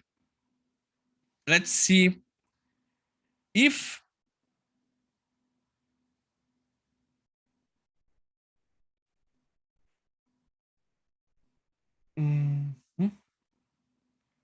yeah, let's see the proper path now.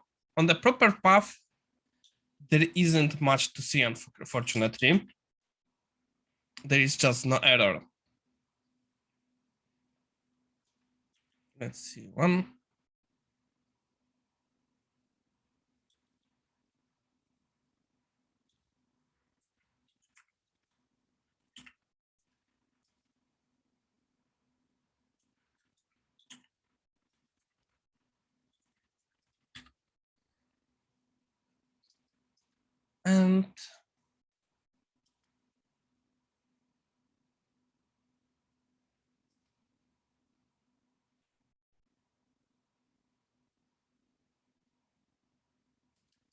And yeah, we have no assertion here.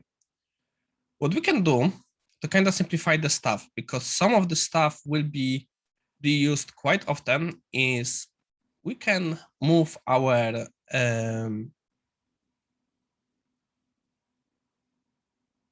UI setup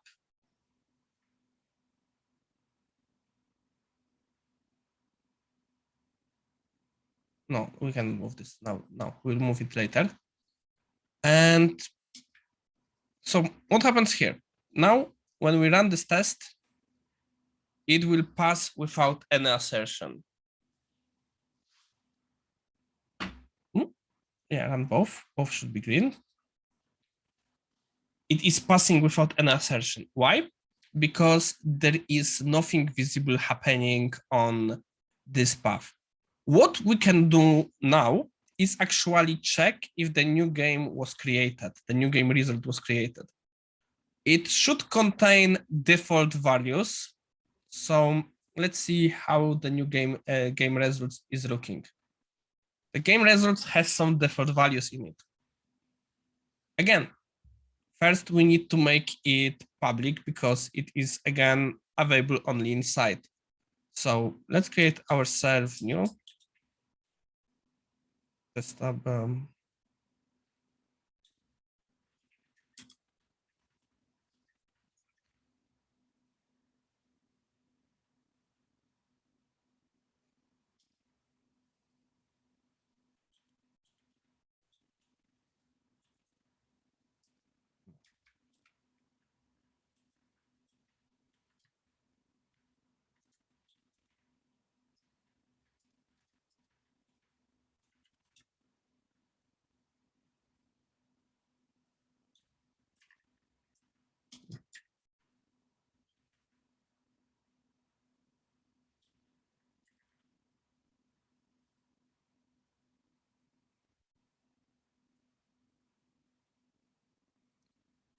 Okay, so we have added it. So now we can do another check. We can check if our game results are the correct ones. I probably don't have to show you this, but let's just do it just in case. So let's create here var expected that results equals new.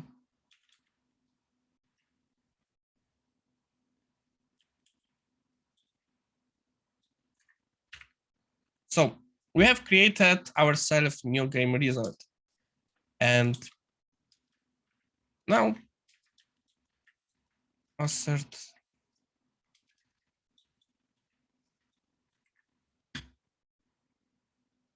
So let's change it to small.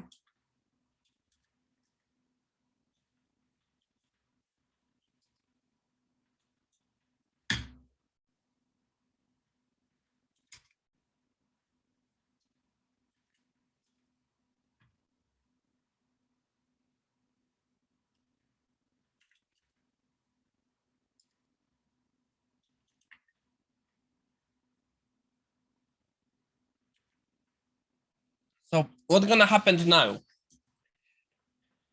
In theory, both elements should be similar. They have the same values. So what's gonna happen?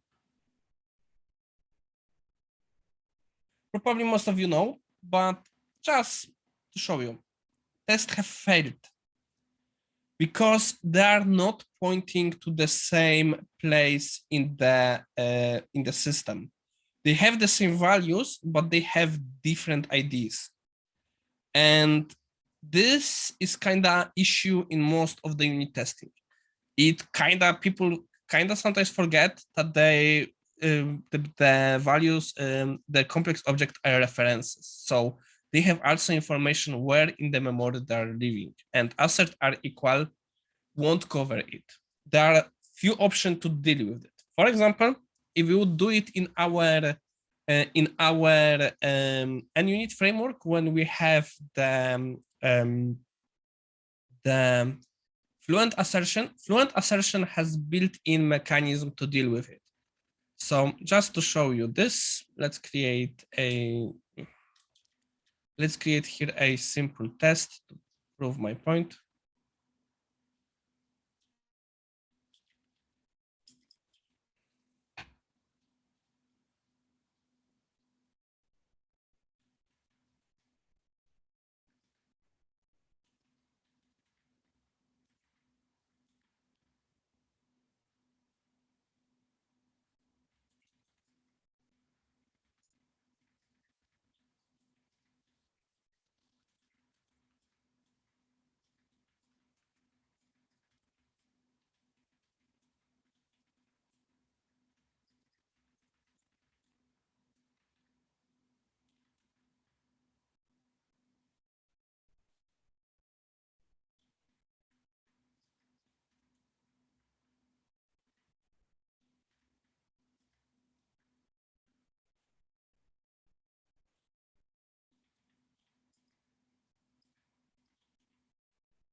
think it was this one.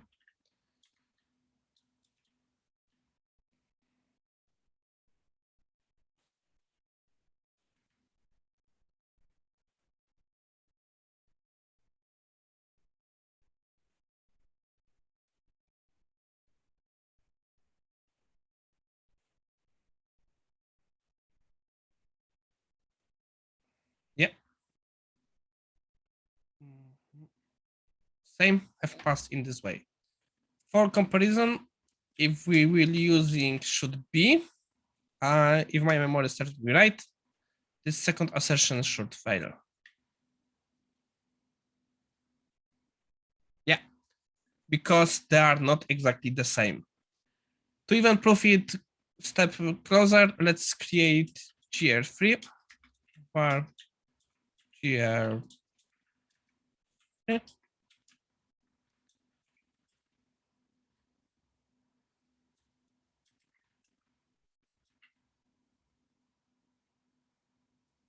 Yeah, I forgot this is not needed here. And now this should pass because it's still the, yeah, it should pass because this gr1 to gr1. It actually still gr1 to gr1, but with extra steps. So it passed.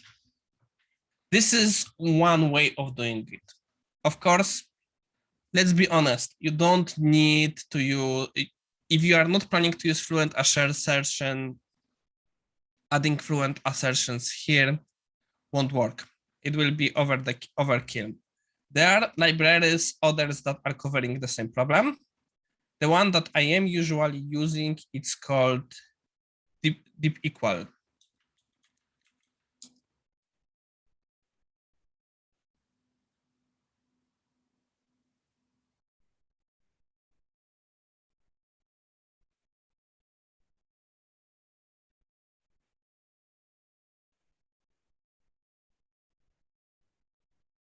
We will need to take a look at the kit, see how you actually can use it.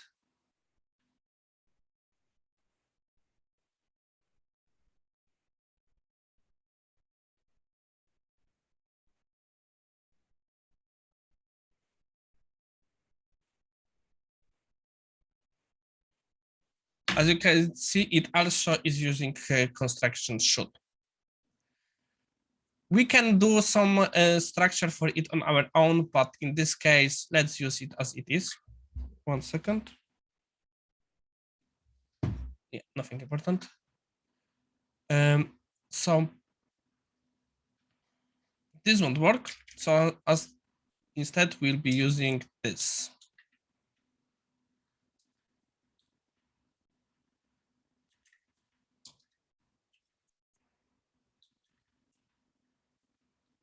Yeah, first let's add our using to this.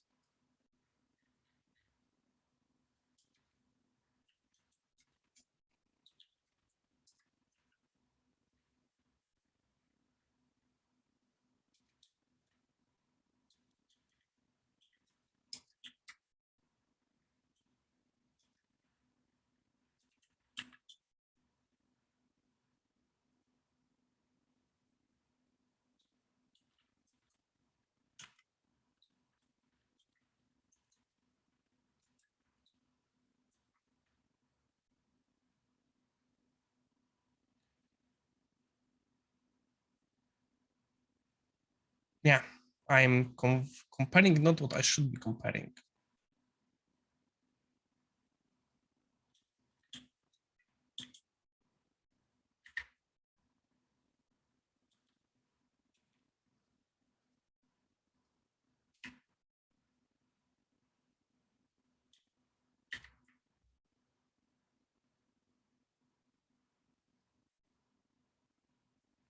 Yeah, let's see if now it works.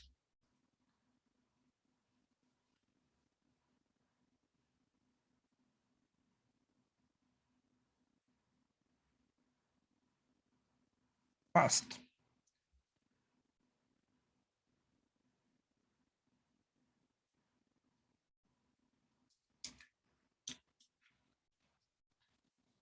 Okay, so What we have done so far, we have introduced quite a new elements that will be needed for us to do properly TDD. We have introduced the mocks. I have showed you how to use the auto fixture. We will spend a few more minutes playing with the auto fixture.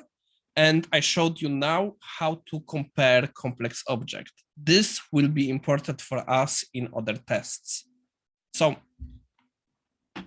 for now, what we have done proper coverage or all of the output of this method. Yes, still we can discuss how in the detail we should be doing here, but now we are going into stuff where there is lots of information happening. We have the player actions, we have the different inputs, different outputs, and what's gonna happen here? The simplest things what we can test is if we have killed the game, if we will try to play turn when the game is finished, if the actual exception will be thrown. And this is stuff from which we'll be starting. Let's copy our test that is actually closest to what we have here. Void.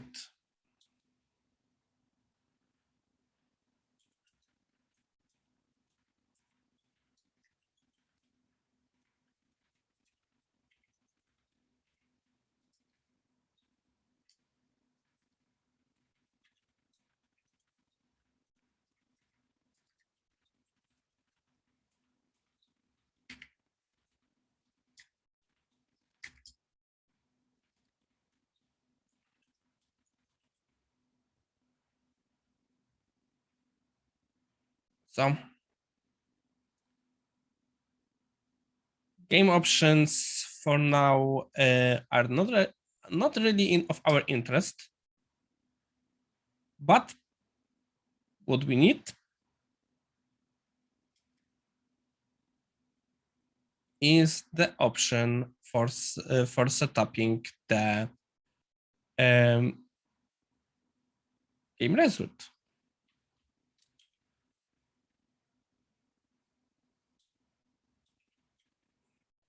Okay, result.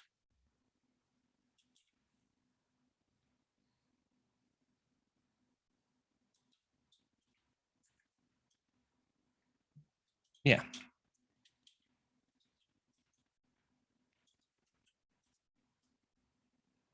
And the result doesn't have max wins. What is interested of us is finished. Finished. True. Register freeze.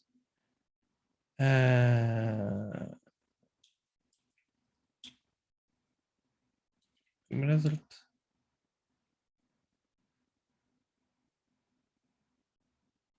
We have mocks, we have our test.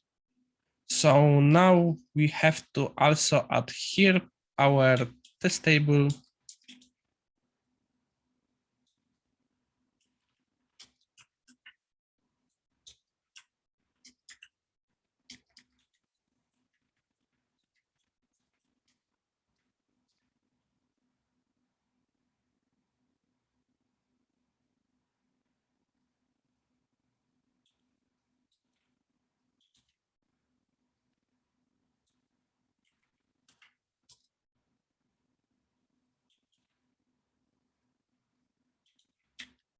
We have player turns passed inside our now exposed method. So testable play turn. We actually don't need here anything. So anything will work here.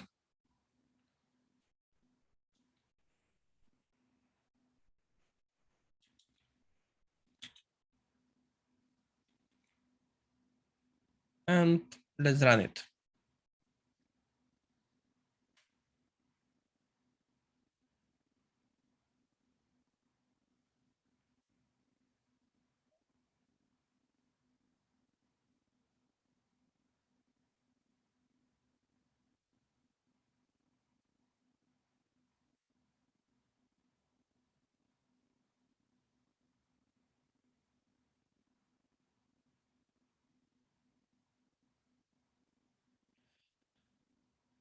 So let's see what happened. Let's put the our thing here. I think I know what happened, but I want to show you.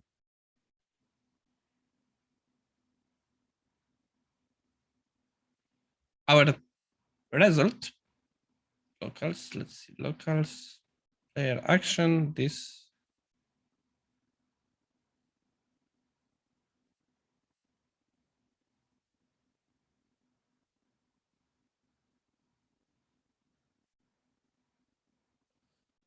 For is the game is finished is false, because what happens here, we have set up as this new game, which is not using our fixture. We are not implementing here, we are not passing it here, so our fixture cannot override it.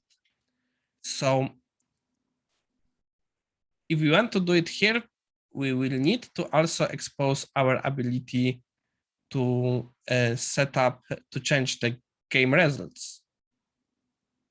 We have them already displayed. So, for example, this will be little more problematic, but we can do it as the property, which would be this way. Good.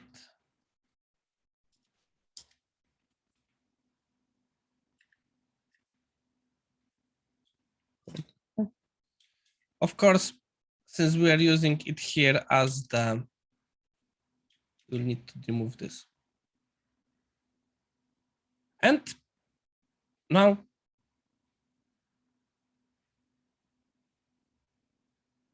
yeah, this will be the overkill. We won't need this one, but instead we will need this.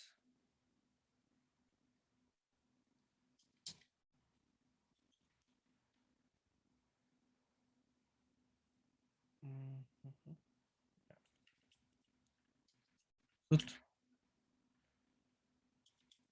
Game results. Results.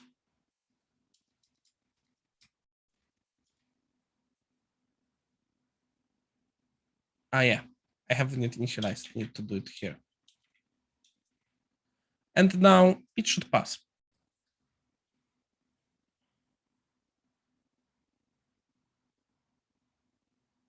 Ah, yeah, I forget to change assertion, which is the danger of the copy paste. And now we have stuff done. So what happened here? Basically, what I have done is I had the issue with the setup. Auto fixture is not magic thing. It won't do everything for you. If value is not accessible to it in normal ways, it's not something that you're passing as parameter, it won't be able to create it. So in our case, it couldn't work here. It couldn't work inside the engine because it is done in the base. It is set up like this. So there is one question we can ask ourselves. I'm actually come about it right now, so don't blame me if it won't work.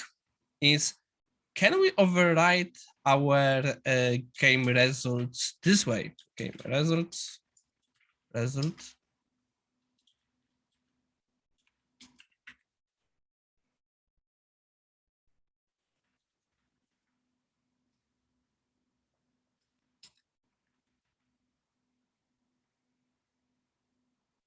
So we have fixture register, we have this throws. So let's disable this line and let's see what's gonna happen.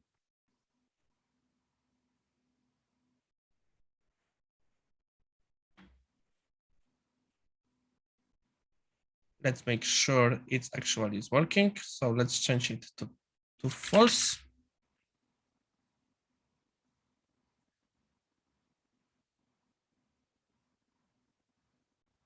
So it works. what we did here, thanks to the fact that we have put it on, give me a second, I will connect it back here. So we have added our ability to set up in testable game engine the internals. We can now set up it better. And this is also a good way of using the stuff like protected values. We can set up our internals to actually see how the stuff is behaving. If we will have methods that we want to test and they have they are working on preset values of the internals, we wouldn't be able to do that stuff. So it's worth to thinking if sometimes it's not good to make something internal protected. Okay, so let's write one more test. We have done our proper way. Now let's do a bigger test of the proper results. So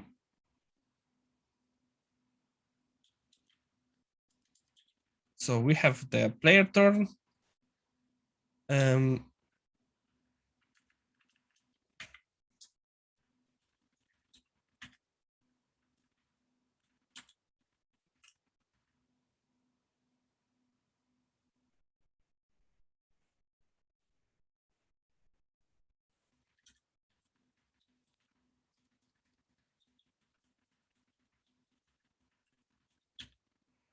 So yeah.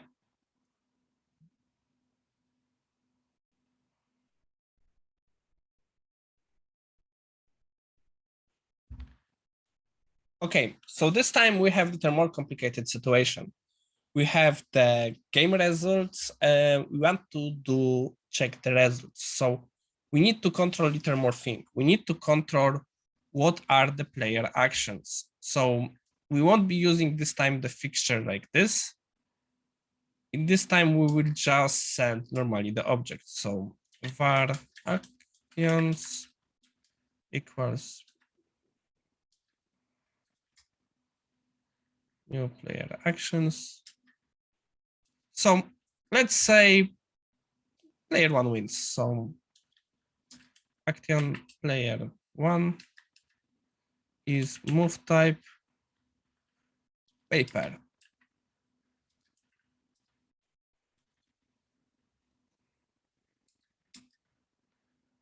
Player two will play rock.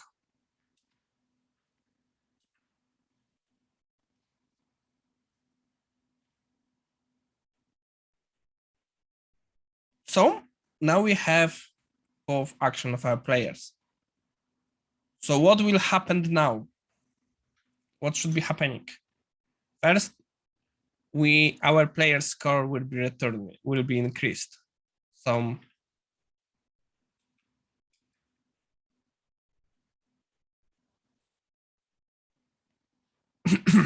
so let's create ourselves a new var expected result fixture create game result, and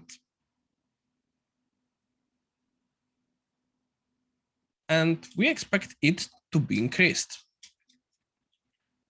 Expected results to have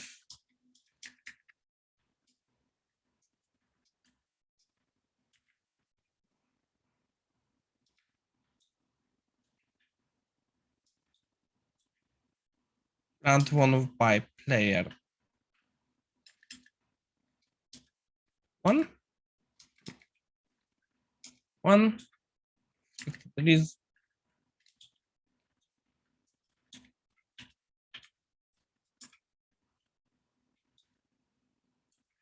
player. Oh yeah, I have typo. Player one.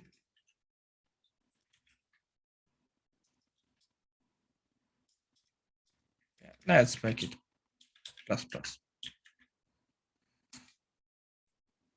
So why I'm doing it this way? Because we created our fixture and we have registered the result. So it's returning us results with the values that we have set up here. So this is actually increased here. But I want to do it for one more reason, to show you something else. And we'll see it in a few seconds.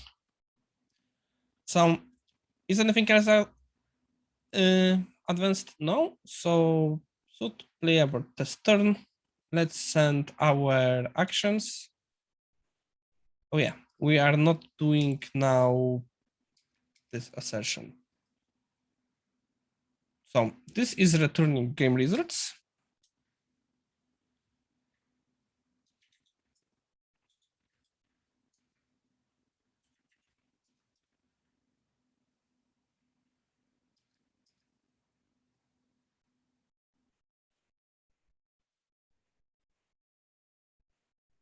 Oh yeah, I forgot to make it return results previously.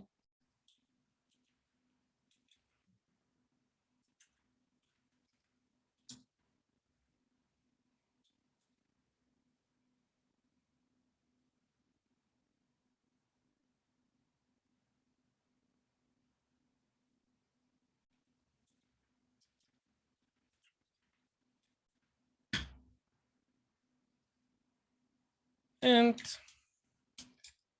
game result should tip equal expected result.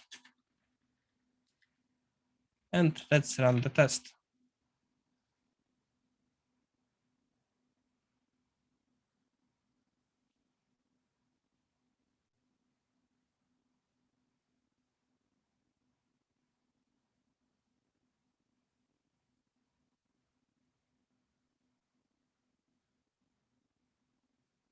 Oh yeah, I forgot to fix the test, I think.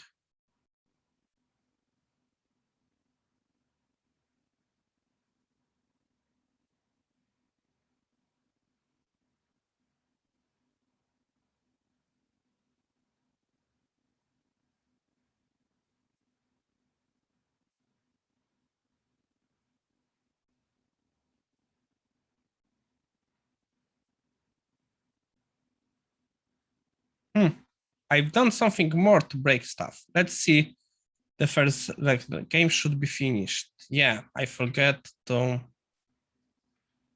change this. And this has passed.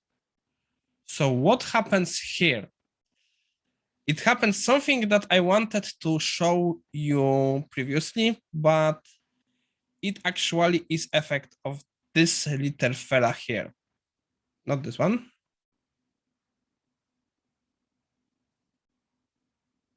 No, wait, I'm showing you wrong test. Let's run him again. So I will show you what actually is happening here. We have created the stable game engine. We have done should dip equal, and it returns us expected results, which are not what we were expecting. Because we have introduced the change in our system, which was done here, the game results. So now we are not getting the clean results, we are getting what we have changed. So this means we have also updated this test to reflect that change. And this is actually a very kind of simple, because we can have basically have here also use mixture.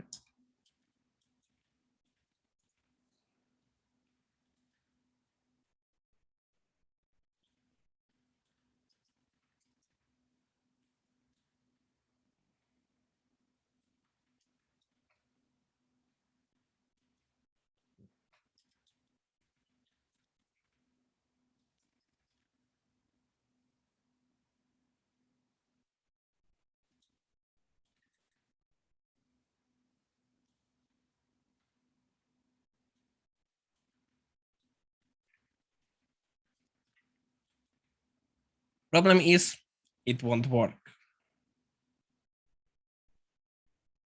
But is not working more than I was expecting it not to work.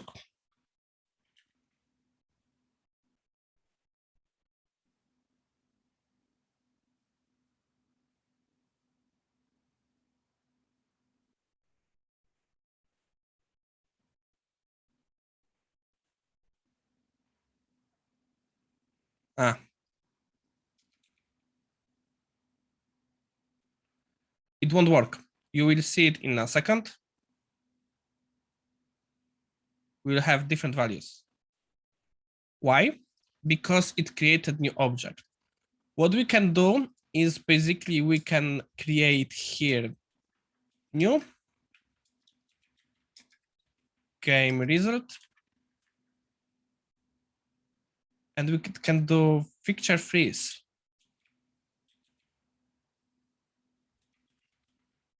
Freeze.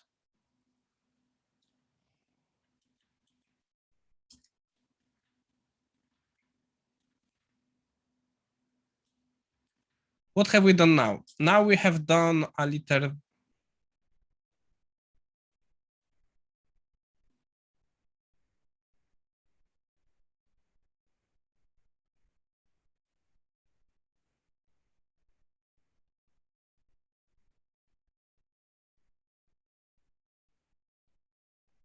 Ah, yeah, right.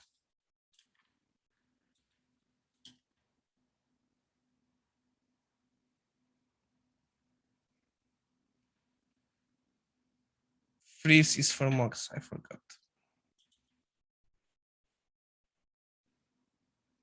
This one it should be. Yeah, now it should work. Yeah. Why? Because we are using it to generate each time new object with different values. Now we are generating each time new game results, which have clean values. Okay, so today we have spent a time on writing mocks. We have seen quite a lot of complications with this. We can see how we can use auto-fixture to kind of help ourselves. As you can see, it's not easy. There is a lot of dependencies, a lot of the programs that are created to make it faster, easier to use, but it requires a lot of learning. I have used these programs for a few years now, and I'm still getting sometimes bogged down on simple things like this. And there is a lot of complication here. So far, we were only dealing with writing tests. We weren't thinking about writing code. Tomorrow, we will go other way. We will try to do TDD. We'll try to write first test. Then we will try to write code until they pass. And then we'll be doing the same loop again, again, and again. So I hope you have enjoyed it and see you tomorrow for more.